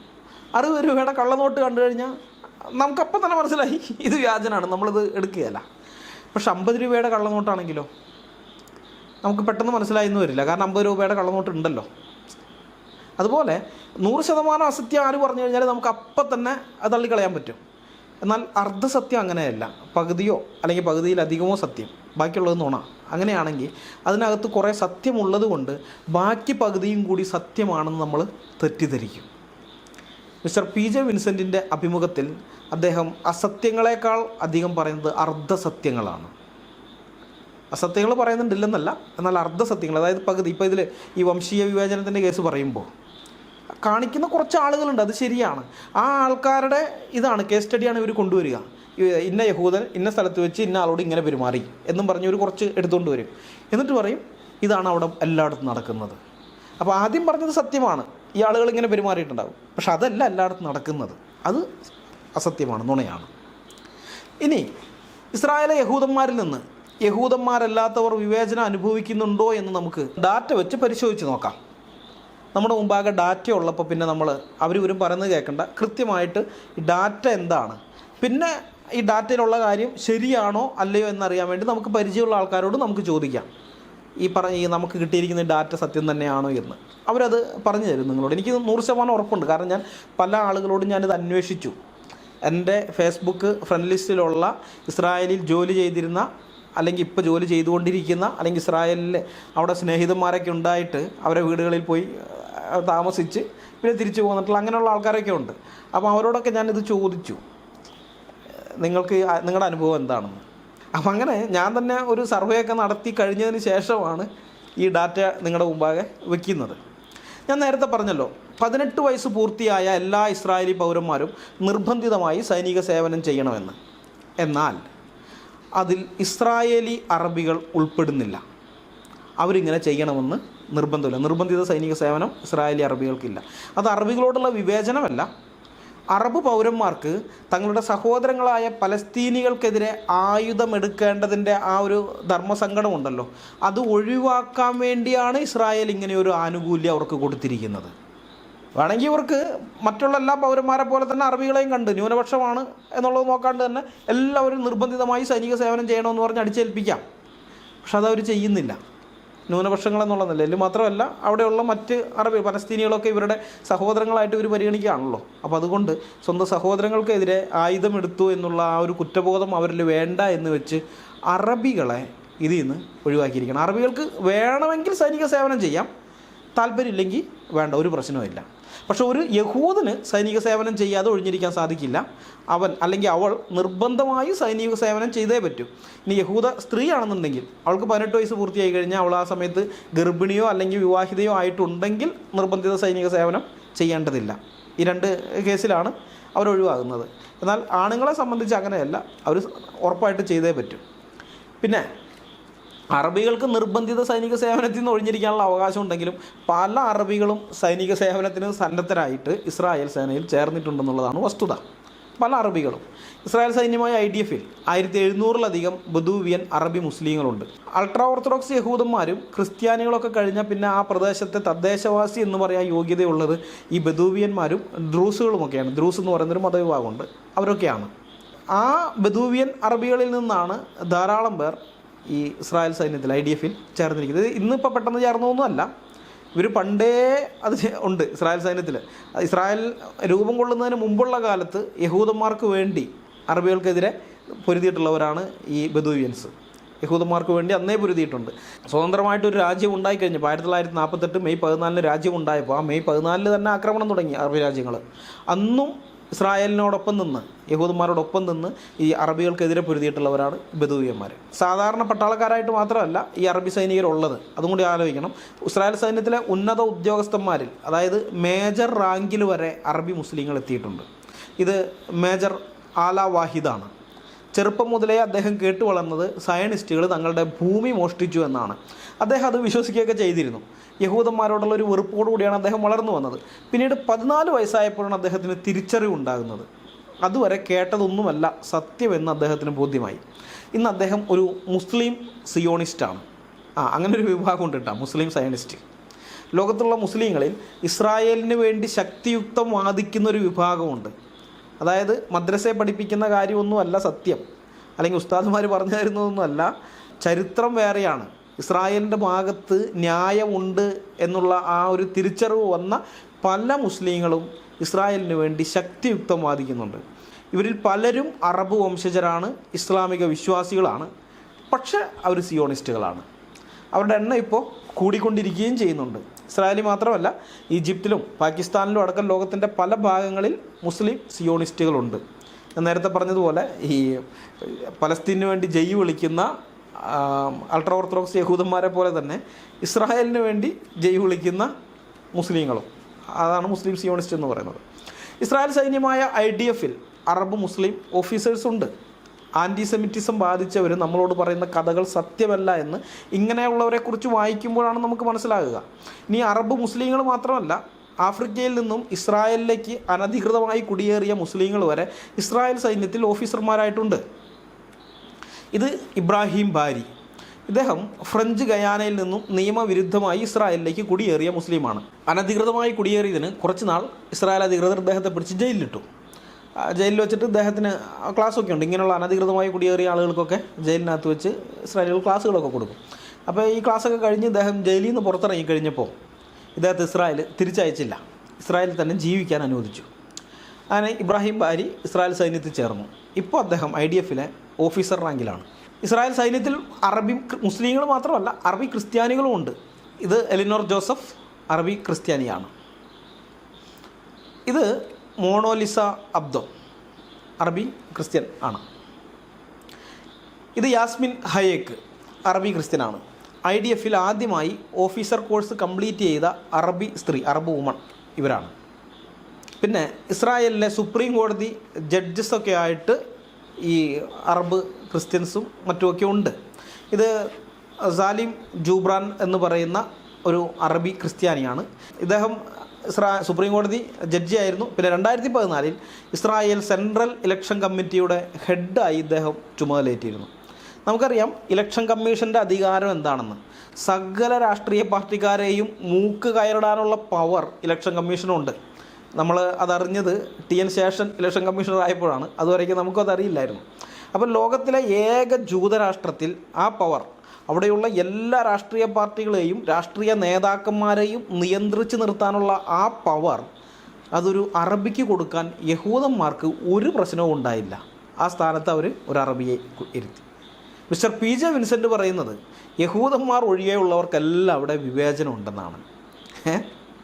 സാലിം ജുബ്രാൻ പിന്നീട് 2017 ഇസ്രായേൽ സുപ്രീം കോടതിയിൽ ഡെപ്യൂട്ടി ചീഫായി സ്ഥാനമേൽക്കുകയുണ്ടായി. അതായത് ചീഫ് ജസ്റ്റിസിൻ്റെ താഴെ ആയിട്ട് ആ ഒരു സ്ഥാനത്തേക്ക് അദ്ദേഹം 2017 എത്തിയിട്ടുണ്ട്. പിന്നെ ഇത് ജോർജ് കാർ, അറബ് ക്രിസ്ത്യാനിയാണ്, ഇസ്രായേൽ സുപ്രീം കോടതി ജഡ്ജിയാണ്. മുൻ ഇസ്രായേൽ പ്രസിഡന്റിന് നേരെ ലൈംഗിക ആരോപണം ഉണ്ടായപ്പോൾ ആ കേസ് വിചാരണ ചെയ്ത ഇസ്രായേലി സുപ്രീം കോടതി 3 അംഗ ബെഞ്ചിൻ്റെ തലവനായിരുന്നു ഇദ്ദേഹം. അതായത് ഇസ്രായേലിലെ മുൻ പ്രസിഡന്റിനെ വിചാരണ ചെയ്യാനുള്ള ജഡ്ജിമാരിൽ അതിനകത്ത് അതിൻ്റെ തലവനായിട്ട് തന്നെ ഇരിക്കുന്നത് ന്യൂനപക്ഷത്തിൽപ്പെട്ട ജോർജ് കാറയായിരുന്നു. ഇസ്രായേൽ പാർലമെൻറ്റായ സെനറ്റിൽ 15 പേര് അറബികളാണ്. ലോകത്തിലെ ഒരേ ഒരു ജൂതരാഷ്ട്രത്തിലാണ് 15 അറബി ജനപ്രതിനിധികളെന്ന് ആലോചിക്കണം. ഇത് നിങ്ങൾക്കൊന്ന് മനസ്സിലാക്കാൻ വേണ്ടി ഞാൻ വേറൊരു കണക്ക് പറയാം. ഇസ്ലാമിക രാജ്യമായ പാകിസ്ഥാനിൽ അമുസ്ലിങ്ങൾക്ക് നാഷണൽ അസംബ്ലിയിലേക്കുള്ള വോട്ടവകാശം കിട്ടിയത് പോലും 2002 പാകിസ്ഥാൻ നാഷണൽ അസംബ്ലിയിൽ ആദ്യമായി ഒരു ഹിന്ദു എത്തുന്നത് പോലും 2018 3 കൊല്ലം മുമ്പ് ആദ്യമായിട്ടൊരു ഹിന്ദു പാകിസ്ഥാൻ്റെ നാഷണൽ അസംബ്ലിയിൽ എത്തുന്നത്. 22 കോടിയിലധികം ജനസംഖ്യയുള്ള പാകിസ്ഥാനിൽ പാർലമെൻറ്റ് അംഗങ്ങളായ അമുസ്ലിങ്ങളുടെ എണ്ണം വെറും 10 വെറും 10. 22 കോടിയിലധികം ജനസംഖ്യ ഉണ്ട്. പക്ഷേ മുസ്ലിങ്ങളല്ലാത്ത ആളുകൾ, അതായത് ഹിന്ദുവോ ക്രിസ്ത്യാനിയോ സിക്കോ അങ്ങനെയുള്ള മുസ്ലിങ്ങളല്ലാത്ത ആളുകൾ, അങ്ങനെയുള്ള ജനപ്രതിനിധികൾ, അവരുടെ എണ്ണം വെറും 10. എന്നാൽ വെറും 93 ലക്ഷം പൗരന്മാരുള്ള, അതായത് 1 കോടി പോലും തികച്ചില്ലാത്ത ജൂതരാഷ്ട്രമായ ഇസ്രായേലിൽ യഹൂദന്മാരല്ലാത്ത 15 MP-മാരുണ്ട്. 15 MP-മാർ. അതിലൊരാൾ മൻസൂർ അബ്ബാസ്, ഇസ്രായേലി പാർലമെൻറ്റായ സെനറ്റിൻ്റെ ഡെപ്യൂട്ടി സ്പീക്കറാണ് അദ്ദേഹം. എന്നാലും ആൻറ്റിസെമിറ്റിസം ബാധിച്ച മിസ്റ്റർ PJ വിൻസെൻറ്റിൻ്റെ കണ്ണിൽ ഇസ്രായേലിലെ യഹൂദന്മാർ അവിടുത്തെ യഹൂദന്മാരല്ലാത്തവരോട് ഭയങ്കര വിവേചനം കാണിക്കുന്നവരാണ്. ഇനി നമുക്ക് ഇസ്രായേലിലെ മതസ്വാതന്ത്ര്യം നോക്കാം. സോഷ്യൽ മീഡിയയിൽ പല മുസ്ലിങ്ങളും പറയുന്നത് കണ്ടിട്ടുണ്ട്, അവിടെ യഹൂദന്മാർക്കൊഴികെ വേറെ ആർക്കും മതസ്വാതന്ത്ര്യമില്ലെന്നും മതപ്രചരണം നടത്തുന്നവർക്ക് കൊല്ലങ്ങളോളം ജയിലിൽ കിടക്കേണ്ടി വരുമെന്നൊക്കെ. ശുദ്ധ നുണയാണ്. ജ്യൂസ് ഫോർ ജീസസ് എന്ന ഒരു സംഘടനയുണ്ട്. ഞാൻ ജനിക്കുന്നതിനും കൊല്ലങ്ങൾക്ക് മുമ്പേ അവർ ഇസ്രായേലിൽ സുവിശേഷ പ്രവർത്തനം നടത്തുന്ന ആളുകളാണ്. അതായത് യഹൂദന്മാരിൽ നിന്നും യേശു ക്രിസ്തുവിനെ സ്വീകരിച്ച് രക്ഷിക്കപ്പെട്ടു വന്ന ആളുകൾ. അങ്ങനെയുള്ളവർ കൂടുതലായിട്ട് യഹൂദന്മാരിൽ നിന്ന് ആളുകളെ ക്രിസ്തുവിലേക്ക് കൊണ്ടുവരണം എന്നുള്ള ഉദ്ദേശത്തോടു കൂടി അവിടെ സുവിശേഷ പ്രവർത്തനം നടത്തുന്നു. ഇവർ മറ്റാളുകളോടൊന്നും സുവിശേഷം പറയാൻ നിൽക്കുകയില്ല, യഹൂദന്മാരോട് മാത്രം സുവിശേഷം പറയുന്നത്. അതാണ് ജ്യൂസ് ഫോർ ജീസസ് എന്ന് പറയുന്നത്. അങ്ങനെ വരുന്ന ആളുകൾ അവർ മെസ്സിയാനിക് ജ്യൂസ് എന്നറിയപ്പെടുന്നു. മെസ്സിയാനിക് ജ്യൂസൊക്കെ അവിടെ ഇഷ്ടം പോലെയുണ്ട്. അവർക്കൊന്നും ഒരു പീഡനവും യഹൂദന്മാരിൽ നിന്ന് അനുഭവിക്കേണ്ടി വരുന്നില്ല.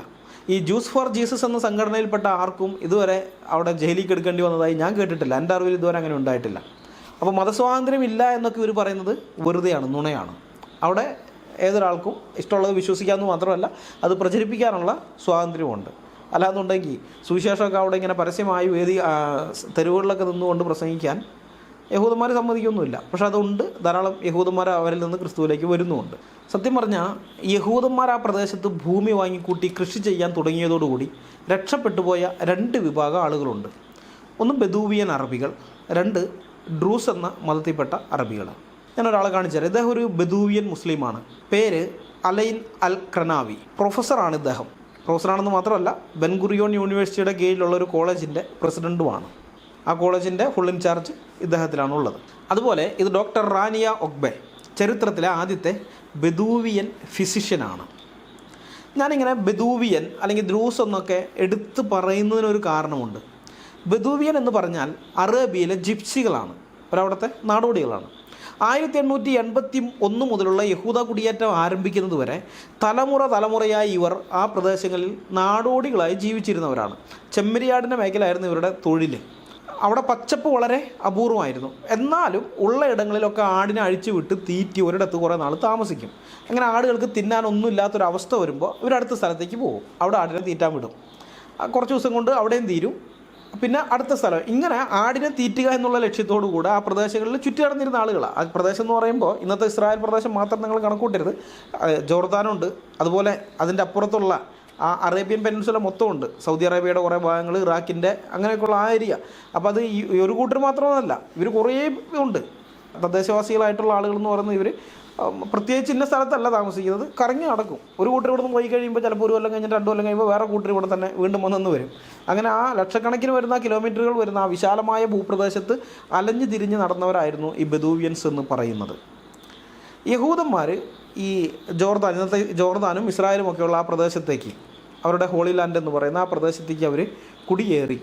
തരിശായി കിടന്നിരുന്ന ഭൂമി കാശ് കൊടുത്ത് വാങ്ങിച്ച് ആ മണ്ണിൽ അവർ കഷ്ടപ്പെട്ട് അധ്വാനിച്ച് ആ പ്രദേശം പൊന്നു വിളയിക്കുന്ന മണ്ണാക്കി മാറ്റിയപ്പോൾ, അല്ലെങ്കിൽ ആ വിധത്തിൽ അവരങ്ങനെ മെച്ചപ്പെടുത്തിയെടുത്തു കഴിഞ്ഞപ്പോൾ അത് ഈ ബദൂവികളുടെ ജീവിതത്തിൽ, ബദൂവിയൻസിൻ്റെ ജീവിതത്തിൽ അത് മാറ്റം ഉണ്ടാക്കി. കാരണം ഈ പ്രദേശത്ത് അതുവരേക്ക് അലഞ്ഞു തിരിഞ്ഞ് നടന്നിരുന്ന ഈ ബദൂവിയന്മാരുണ്ടെന്ന് അറിയോ, യഹൂദന്മാരുടെ ഫാമുകളിൽ ജോലിക്കാരായിട്ട് അവർ കൂടി. അവിടെ എല്ലാ ഇതിനു വേണ്ടിയിട്ട് ജോലിക്കാരായിട്ട് കൂടി. അങ്ങനെ നൂറ്റാണ്ടുകളോ അല്ലെങ്കിൽ സഹസ്രാബ്ദങ്ങളോ ആയുള്ള അവരുടെ നാടോടി ജീവിതം അവസാനിക്കുകയും അവർ ഒരിടത്ത് സ്ഥിരതാമസമാവുകയും ചെയ്തു. അവർ സെറ്റിലായി. നൂറ്റാണ്ടുകൾ അല്ലെങ്കിൽ സഹസ്രാബ്ദങ്ങളായിട്ട് ഇങ്ങനെ നടന്നിരുന്ന ടീമുകളാണ്, അവർ സെറ്റിലായി. അതുമാത്രമല്ല, യഹൂദന്മാർ തങ്ങളുടെ മക്കളെ പഠിപ്പിക്കാൻ വേണ്ടി അവിടെ സ്കൂളുകളൊക്കെ തുടങ്ങിയപ്പോൾ ഈ ബദൂവിയന്മാർ അവരുടെ മക്കളെ ഈ സ്കൂളുകളിൽ പഠിപ്പിക്കാനും വിട്ടു. നൂറ്റാണ്ടുകളായിട്ട് തലമുറയായിട്ട് എഴുത്തും വായന അറിയാത്ത ആളുകളിൽ നിന്ന് വന്നവരാണ്. അവരുടെ മക്കളെയാണ് അവിടെ പഠിപ്പിക്കാൻ വിട്ടത്. അതിൻ്റെ അനന്തരഫലം എന്താണെന്നറിയാമോ? ഇന്ന് ഇസ്രായേലിലെ ബദൂവികളിൽ നിന്ന് ഡോക്ടർമാരുണ്ട്, പ്രൊഫസർമാരുണ്ട്, വക്കീലന്മാരുണ്ട്, എൻജിനീയർമാരുണ്ട്, കമ്പ്യൂട്ടർ എക്സ്പേർട്ടുകളുണ്ട്. അങ്ങനെ നമ്മുടെയൊക്കെ സമൂഹത്തിലുള്ള ആളുകളെ പോലെ തന്നെ ബദൂവിയൻസും മുഖ്യധാരയിലേക്ക് കടന്നു വരികയും മറ്റേവരെയും പോലെ അവരും ആവുകയും ചെയ്തു. ദ്രൂസുകളും അങ്ങനെ തന്നെയായി. യഹൂദന്മാർ അവിടേക്ക് കുടിയേറിയില്ലായിരുന്നെങ്കിൽ ബദൂവിയൻസ് ഇന്നും നാടോടികളായി തന്നെ ജീവിക്കുമായിരുന്നുള്ളൂ. അത് ഈ ബദൂവിയൻസിന് അറിയാം. അതുകൊണ്ടാണ് അവർ ഇസ്രായേലിനോടൊപ്പം നിൽക്കുന്നത്. ആരംഭം മുതലേ അവർ യഹൂദന്മാരോടൊപ്പം നിൽക്കുന്നതിൻ്റെ കാരണം അതാണ്. യഹൂദന്മാർ അവിടെ അധ്വാനിച്ച് പൊന്നു വിളയിക്കാൻ തുടങ്ങിയപ്പോൾ മുഹമ്മദ് കാണിച്ചു കൊടുത്ത, മദീനയിലൊക്കെ കാണിച്ചു കൊടുത്ത മാതൃക പ്രകാരം യഹൂദനെ ഓടിപ്പിച്ചു വിട്ട് അവൻ്റെ അധ്വാന ഫലം കൈക്കലാക്കാൻ വേണ്ടി ഇന്നത്തെ Egypt, Saudi Arabia, Iraq, Yemen, Syria തുടങ്ങിയ പ്രദേശങ്ങളിൽ നിന്നും അറബി മുസ്ലിങ്ങൾ ഇന്നത്തെ ഇസ്രായേൽ പ്രദേശത്തേക്ക് അനധികൃതമായി കുടിയേറുകയും യഹൂദന്മാരെ ഉപദ്രവിച്ച് അവിടെ നിന്ന് ഓടിപ്പിക്കാൻ നോക്കുകയൊക്കെ ചെയ്തപ്പോൾ യഹൂദന്മാരോടൊപ്പം നിന്ന് ഈ അധിനിവേശ അറബികളെ പ്രതിരോധിച്ചവരാണ് ബദൂവിയൻ അറബികൾ. അതായത് ഇന്ന് പലസ്തീനികൾ എന്ന് പറഞ്ഞ് നടക്കുന്ന ടീമുകളുണ്ടല്ലോ, അവരുടെ പൂർവികരുടെ കാര്യമാണ് ഞാൻ പറഞ്ഞത്. അവരൊന്നും പലസ്തീനികളല്ല, നാട്ടുകാരേ അല്ല, അവരെല്ലാം അധിനിവേശകരാണ്. പുറമേ നിന്ന് അധിനിവേശം ചെയ്ത് ഇങ്ങോട്ട് വന്നവരാണ്. യഹൂദന്മാരെ ഒളിപ്പിച്ച് കളയാൻ വേണ്ടി യഹൂദൻ്റെ മണ്ണ് അധിനിവേശം ചെയ്യുക എന്നുള്ള ഉദ്ദേശത്തോടുകൂടി വന്നവരാണ്. അവരുടെ പിൻതലമുറക്കാരാണ് ഇന്നത്തെ ഈ പലസ്തീനികൾ എന്ന് പറയുന്ന കൂട്ടര്. മനസ്സിലായ? അപ്പോൾ അവരന്ന് യഹൂദന്മാരെ ഉപദ്രവിച്ചപ്പോൾ ഇവിടുന്ന് ഓടിപ്പിക്കാൻ വേണ്ടി കുറേ പേരെ കൊന്നിട്ടൊക്കെ ഉണ്ട്. ഇത് മുന്നോട്ട് പോകുമ്പോൾ ഈ പരമ്പരയിൽ അതിൻ്റെ ലിസ്റ്റുകൾ കണക്കൊക്കെ ഞാൻ കൃത്യമായിട്ട് നിങ്ങൾക്ക് തരാം. അപ്പോൾ അതുകൊണ്ട് അവരന്നങ്ങനെ യഹൂദന്മാരെ ഉപദ്രവിച്ച് അവരെ കുറേ പേരെ കൊല്ലുകയൊക്കെ ചെയ്ത് കഴിഞ്ഞപ്പോൾ യഹൂദൻ്റെ രക്ഷയ്ക്ക് വേണ്ടി അവനോടൊപ്പം നിന്ന് പൊരുതിയവരാണ് ഈ ബദൂവിയൻസ്. അപ്പോൾ മാത്രമല്ല, അതിനുശേഷം 1948 ഇസ്രായേൽ രാഷ്ട്രം രൂപീകൃതമായപ്പോൾ ചുറ്റുപാടുമുള്ള എല്ലാ അറബി രാജ്യങ്ങളിലും ഇസ്രായേലിനെതിരെ യുദ്ധത്തിന് വന്ന സമയത്ത് ഇസ്രായേൽ രാഷ്ട്രത്തിന് വേണ്ടി അറബി രാജ്യങ്ങളോട് യുദ്ധം ചെയ്ത ആളുകളാണ് ഈ ബദൂവിയൻ അറബികൾ.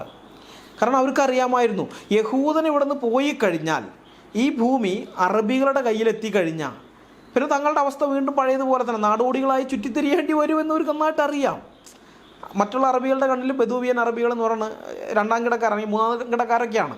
ഈ ഇസ്ലാമിനകത്ത് ജാതിയില്ല എന്നൊക്കെ ഇവർ പറയും, കോമഡിയാണ്, ചുമ്മാ തള്ളൽ മാത്രമാണത്. ഭയങ്കരമായ വംശീയതയൊക്കെ അവർക്കുണ്ട് അറബികൾക്ക്. അപ്പോൾ ബദൂവിയൻസിനെ ഇവർ മൂന്നാം കിടക്കാരായിട്ടാണ് കണ്ടിരുന്നത്, മനുഷ്യരായി പോലും പരിഗണിച്ചിരുന്നില്ല, അങ്ങനെ തള്ളിക്കളഞ്ഞിരുന്ന. അപ്പോൾ ബദൂവിയൻസിന് അറിയാം ഈ ഭൂമി ഇനി വീണ്ടും അറബികളുടെ കയ്യിലെത്തിക്കഴിഞ്ഞാൽ, അതായത് ഈ അറബികളുടെ കയ്യിൽ നിന്നാണല്ലോ ഒരു കാശ് കൊടുത്ത് വാങ്ങിയത്, ആ അറബികളുടെയൊക്കെ കുടിയാന്മാരായിട്ട് ഇവിടെ ഉണ്ടായിരുന്നവരാണ് ഈ ബദൂവിയൻസ്. ഈ ഇവരുടെ ചെമ്മരിയാടെന്ന് പറഞ്ഞാൽ ഇവരുടെ ചെമ്മരിയാടല്ല, ബദൂവിയൻസിൻ്റെ ചെമ്മരിയാടല്ല, ഈ മുതലാളിമാരുടെയാണ്. അവർക്ക് വേണ്ടിയിട്ട് ഇങ്ങനെ ഇതാക്കുകയാണ്.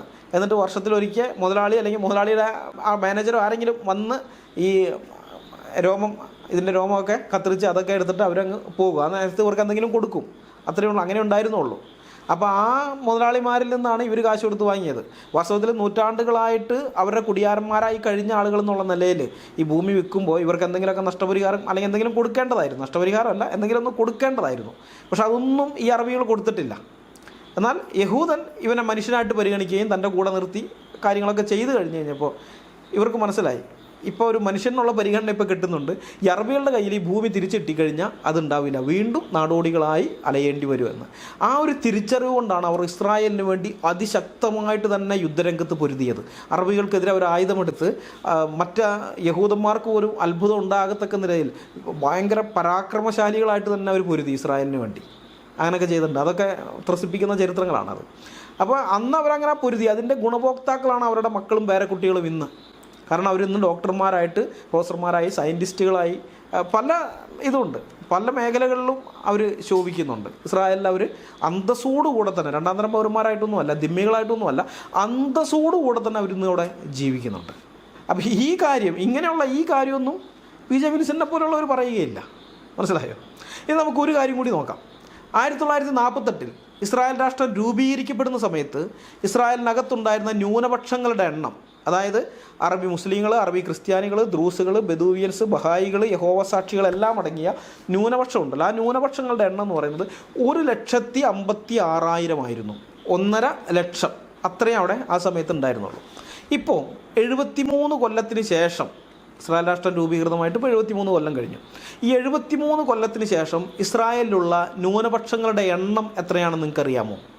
2021 ഏപ്രിൽ 14 കണക്കനുസരിച്ച് ഇസ്രായേലിലെ ന്യൂനപക്ഷങ്ങളുടെ എണ്ണം 24,33,000 അതായത് 1948 1,56,000 ഏതാണ്ട് 16 മടങ്ങ് കൃത്യം വരില്ല, അതിലും കുറച്ച് കുറയും, 15.5 മടങ്ങ് എന്ന് വേണമെങ്കിൽ പറയാം.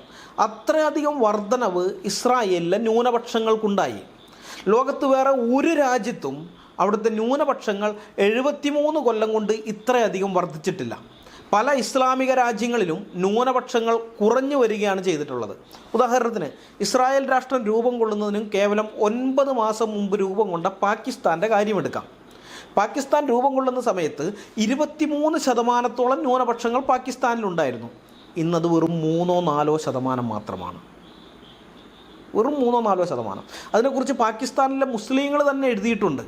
മന്ദഗതിയിലുള്ള വംശഹത്യയാണ് പാകിസ്ഥാനിൽ നടക്കുന്നതെന്നും പറഞ്ഞുകൊണ്ട്. പുറമെയുള്ളവരൊന്നുമല്ല, പാകിസ്ഥാനിലുള്ള മുസ്ലിങ്ങൾ തന്നെ ഇത് ശരിയല്ല, ഇത് നമ്മുടെ രാജ്യത്തിന് നാണക്കേടാണെന്ന് പറഞ്ഞുകൊണ്ട് അവിടെയുള്ള ആളുകൾ തന്നെ ഇത് എഴുതിയിട്ടുണ്ട്. ഇത് മന്ദഗതിയിലുള്ള വംശഹത്യയാണ് ഇവിടെ നടക്കുന്നത്. ഹിന്ദു ജനസംഖ്യ അവിടെ അപ്രത്യക്ഷമായി കൊണ്ടിരിക്കുകയാണെന്ന് പഠനങ്ങൾ സൂചിപ്പിക്കുന്നുണ്ട്. ക്രിസ്ത്യൻ ജനസംഖ്യയുടെ കാര്യം പിന്നെ പറയാ വേണ്ട.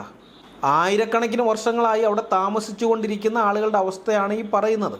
ലോകത്ത് 73 കൊല്ലം കൊണ്ട് ന്യൂനപക്ഷങ്ങൾ 16 മടങ്ങ് വർദ്ധിച്ചിട്ടുള്ള വേറെ ഒരു രാജ്യവുമില്ല. അത് ഇസ്രായേൽ മാത്രമേ അങ്ങനെ ഉള്ളൂ. അങ്ങനെ ഒരു വർധനവ് ഇസ്രായേലിൽ മാത്രമേ ഉണ്ടായിട്ടുള്ളൂ. ഇസ്രായേലിലെ ഭൂരിപക്ഷമായ യഹൂദന്മാരല്ലാത്ത ന്യൂനപക്ഷത്തിലുള്ളവരോട് മിസ്റ്റർ PJ വിൻസെൻ്റ് പറയുന്നത് പോലെയുള്ള വിവേചനം കാണിച്ചിട്ടില്ല എന്നാണ് ഈ കണക്ക് നമ്മളോട് പറയുന്നത്. ഇങ്ങനെയുള്ള ഇസ്രായേൽ രാജ്യത്തെക്കുറിച്ച്, അവിടുത്തെ യഹൂദന്മാരെക്കുറിച്ച് ആൻറ്റിസെമിറ്റിസം തലയ്ക്ക് പിടിച്ച മിസ്റ്റർ PJ വിൻസെൻ്റ് പറയുന്നത് എന്താണെന്ന് നമുക്ക് ഒന്നുകൂടി കേട്ടു നോക്കാം. ഇപ്പോൾ കേൾക്കുമ്പോൾ ഇത്രയധികം കാര്യങ്ങൾ നിങ്ങൾ മനസ്സിലാക്കിയതിന് ശേഷം ഇത് കേൾക്കുമ്പോഴാണ് ഇവരുടെയൊക്കെ ഉഡായിപ്പുണ്ടല്ലോ അത് നമുക്ക് കൃത്യമായിട്ട് മനസ്സിലാകുക. എനിക്ക് എന്താ പറയേണ്ടതെന്ന് അറിഞ്ഞൂടാ. അത്രമാത്രം എൻ്റെ ഉള്ളിലൊരു കോപം വരുന്നുണ്ട്. കാരണം ശുദ്ധ നുണ, ഒരു ഉളുപ്പുമില്ലാതെ, ഒരു മടിയുമില്ലാതെ ശുദ്ധ നുണ വിളിച്ചു പറയാൻ ഇവർക്ക് എങ്ങനെ സാധിക്കുന്നു എന്ന് ഞാൻ ആലോചിക്കുന്നുണ്ട്. നമുക്ക് ആ ക്ലിപ്പ് ഒന്ന് കേട്ട് നോക്കാം. പക്ഷേ ആ ഒരു സമീപനമൊക്കെ പുലർത്തുമ്പോഴും നമ്മളോട് ഈ യുവതനല്ലാത്ത ആളുകളോട് അവർക്ക് അങ്ങേയറ്റത്തെ ഒരു വിവേചനം അവരുണ്ടാകും. നമ്മുടെ മുമ്പാകെ ഡാറ്റ ലഭ്യമാണ്, അത് പരിശോധിച്ച് നോക്കാനുള്ള സൗകര്യങ്ങൾ ലഭ്യമാണ്. അങ്ങനെയുള്ളൊരു കാലത്ത് ഇല്ലാത്ത കാര്യങ്ങൾ പറഞ്ഞാൽ അതാരെ ഇകഴ്ത്താനായാലും പുകഴ്ത്താനായാലും ശരി. ചില ആൾക്കാരെ പുകഴ്ത്താൻ വേണ്ടി, ഇപ്പം ഇദ്ദേഹം ഈ പലസ്തീനികളെ പുകഴ്ത്താൻ വേണ്ടി ഇല്ലാത്ത കുറേ കാര്യങ്ങൾ പറഞ്ഞിട്ടുണ്ട്. അതുപോലെ തന്നെ യഹൂദന്മാരെ ഇകഴ്ത്താൻ വേണ്ടി, അവരെ മറ്റുള്ളവരുടെ മുമ്പാകെ താറടിച്ച് കാണിക്കാൻ വേണ്ടി ഇല്ലാത്ത കാര്യങ്ങൾ പറഞ്ഞിട്ടുണ്ട്. അപ്പോൾ എന്തിനു വേണ്ടിയായാലും ശരി, ഇല്ലാത്ത കാര്യങ്ങൾ നിങ്ങൾ പറഞ്ഞാൽ അത് കണ്ടുപിടിക്കപ്പെടും. ഇന്നത്തെ കാലത്ത് നിങ്ങൾക്കത് നുണ പറഞ്ഞ് വിജയിപ്പിക്കാൻ പറ്റുകയില്ല. നുണ പറഞ്ഞു എന്ന് തെളിഞ്ഞു കഴിഞ്ഞാൽ അക്കാദമിക് ലോകത്ത് എന്നേക്കുമായി അയാളുടെ വിശ്വാസ്യതയും നഷ്ടപ്പെടും. പിന്നെ അയാളുടെ വാക്കുകൾക്ക് ആരും വില കൊടുക്കുകയില്ല. മിസ്റ്റർ PJ വിൻസെൻ്റ് ഇപ്പോൾ കണ്ണൂർ യൂണിവേഴ്സിറ്റി പരീക്ഷാ കൺട്രോൾ ആണെന്നാണ് അദ്ദേഹത്തിൻ്റെ ഫേസ്ബുക്ക് പേജിൽ നിന്നും എനിക്ക് മനസ്സിലായത്. അപ്പോൾ അങ്ങനെയുള്ള ഉത്തരവാദിത്തപ്പെട്ട ഒരു സ്ഥാനത്തിരിക്കുന്ന ആൾക്ക് അറിയാത്തതൊന്നും അല്ല ഇത്. നുണ പറഞ്ഞത് പിടിക്കപ്പെട്ടാൽ അക്കാദമിക് ലോകത്ത് തൻ്റെ വാക്കുകൾക്ക് പിന്നെ ആരും വില കൊടുക്കുകയില്ല എന്നുള്ള സത്യം. എന്നിട്ടും എന്തുകൊണ്ടാണ് ഇസ്രായേലിനെതിരെ ഇങ്ങനെ നുണ പറയാൻ അദ്ദേഹം തയ്യാറായതെന്ന് ചോദിച്ചാൽ അതിന് യുക്തിക്ക് നിരക്കുന്ന ഒരു ഉത്തരമേ ഉള്ളൂ. അതാണ് ആൻറ്റിസെമിറ്റിസം. യഹൂദ വിദ്വേഷം സിരകളിൽ അലിഞ്ഞു ചേർന്നിരിക്കുന്നത് കൊണ്ടാണ് അക്കാദമിക് ലോകത്ത് തൻ്റെ വിശ്വാസ്യത നഷ്ടപ്പെട്ടാലും കുഴപ്പമില്ല എന്ന ചിന്തയിൽ ഇസ്രായേലിനെതിരെ നുണ പറയാൻ മിസ്റ്റർ വിൻസെൻറ്റിന് ധൈര്യം കിട്ടുന്നത്. വിൻസെൻറ്റിൻ്റെ കാര്യം മാത്രമല്ല ഇത്. സജി മർക്കോസ് ആയാലും സ്റ്റാൻലി ജോൺ ആയാലും നീലകണ്ഠനായാലും ഇവരൊക്കെ ഇതേ ടീമിൽ വരുന്നതാണ്. ആൻറ്റിസെമിറ്റിസമാണ് ഇവരെ നിയന്ത്രിക്കുന്നത്. ആൻറ്റിസെമിറ്റിസം കൂടിയും കുറഞ്ഞും ഇവരുടെ ഉള്ളിലുണ്ട്. അതുകൊണ്ടാണ് ഇസ്രായേലിനെതിരെ പല നുണകളും അവരടിച്ചു വിടുന്നത്. ഒരു കാര്യം കൂടി ഇതിനോട് ചേർത്ത് പറയേണ്ടതുണ്ട്. എന്തുകൊണ്ടാണ് ഇസ്രായേലിലെ ന്യൂനപക്ഷങ്ങളോട് യഹൂദന്മാർക്ക് ഇങ്ങനെ ഇടപെടാൻ സാധിക്കുന്നത്? ഇസ്ലാമിക രാജ്യങ്ങളിലെ ന്യൂനപക്ഷങ്ങളുടെ അവസ്ഥ നമുക്കറിയാം. ഇസ്ലാമിക രാജ്യങ്ങളിൽ മന്ദഗതിയിലുള്ള ന്യൂനപക്ഷ ഉന്മൂലനങ്ങളാണ് നടന്നുകൊണ്ടിരിക്കുന്നത്.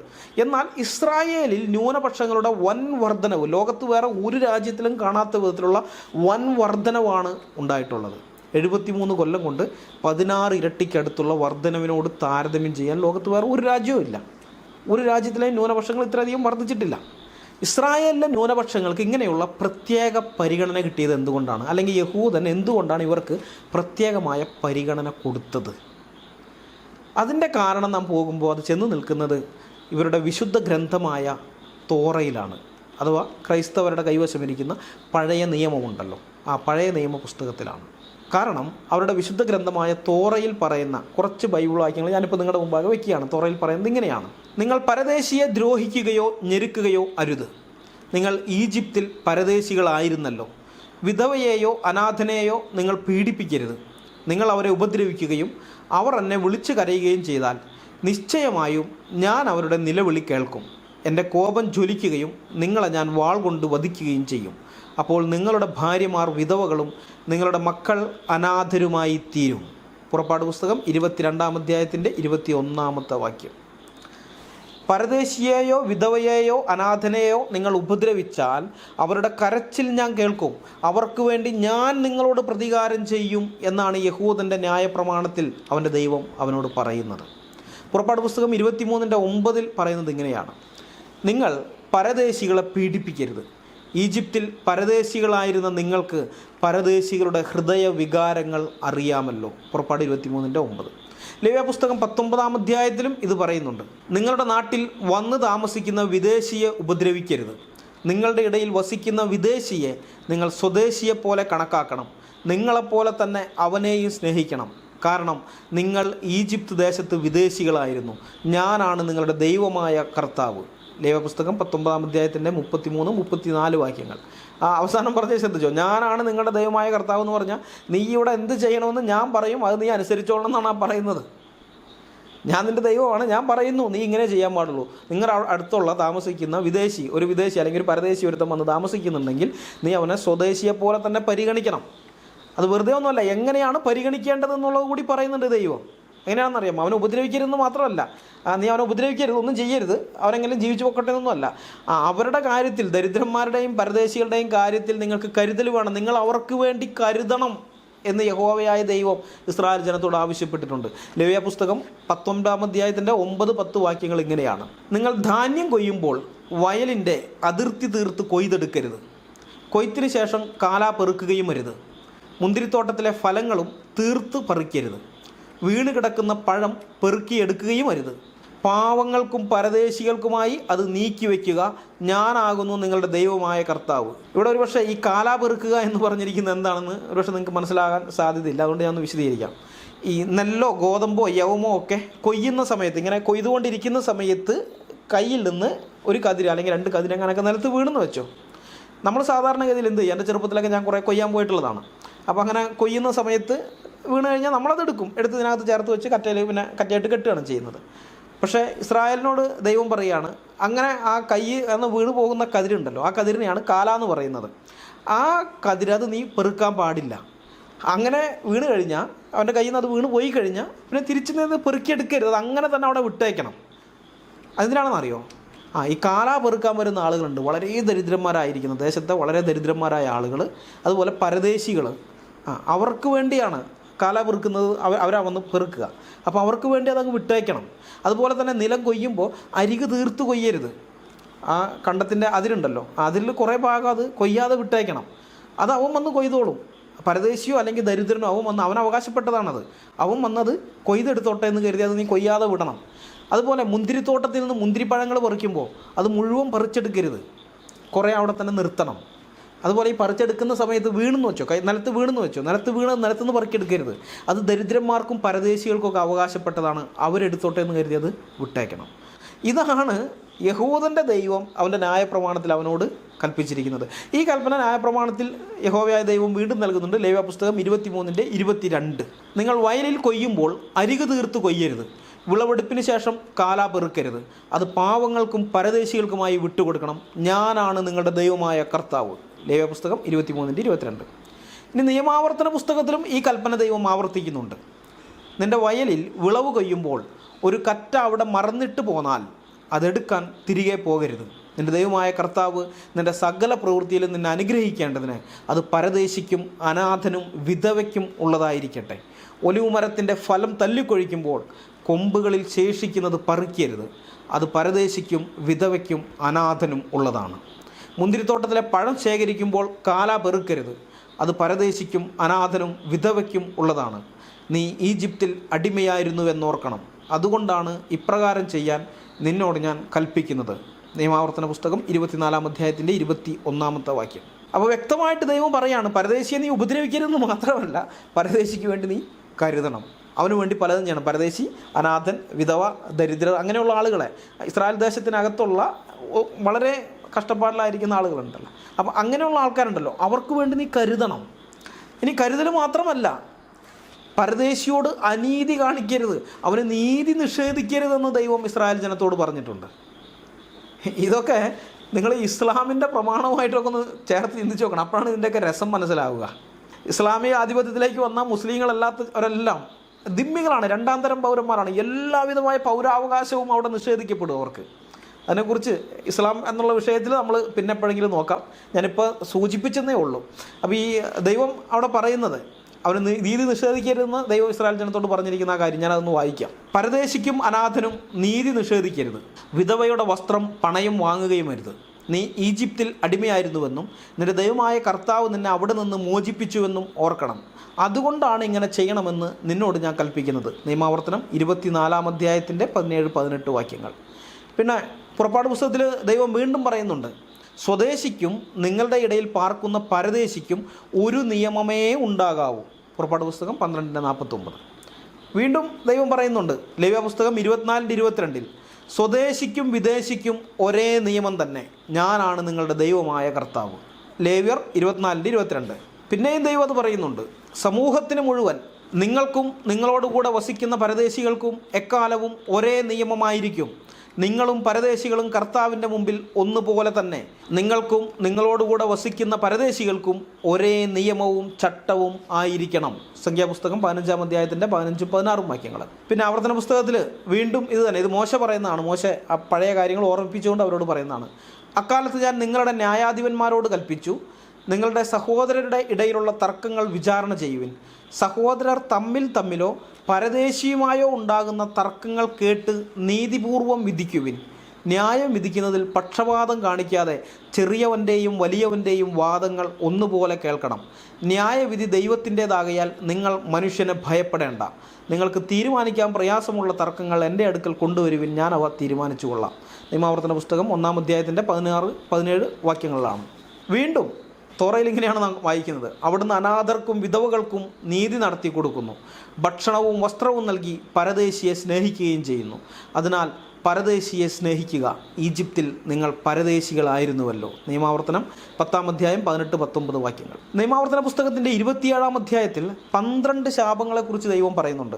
കനാൻ ദേശത്ത് അവർ എത്തിക്കഴിയുമ്പോൾ ഗെരിസീം പർവ്വതത്തിലും ഏബാൽ പർവ്വതത്തിലുമായി ഇസ്രായേൽ ജനം നിൽക്കണം. അതായത് 6 ഗോത്രങ്ങൾ ഗെരിസീം പർവ്വതത്തിൽ, 6 ഗോത്രങ്ങൾ ഏബാൽ പർവ്വതത്തിൽ. അപ്പോൾ ഇതിനിടയിലുള്ള ആ താഴ്വര പ്രദേശത്ത് ലേവ്യ ഗോത്രക്കാരെല്ലാവരും നിൽക്കണം. എന്നിട്ട് ലേവ്യ ഗോത്രക്കാർ 12 കൂട്ടം കാര്യങ്ങൾ വിളിച്ചു പറയണം. ഇന്ന കാര്യങ്ങൾ ചെയ്യുന്നവൻ ശപിക്കപ്പെട്ടവനെന്ന്.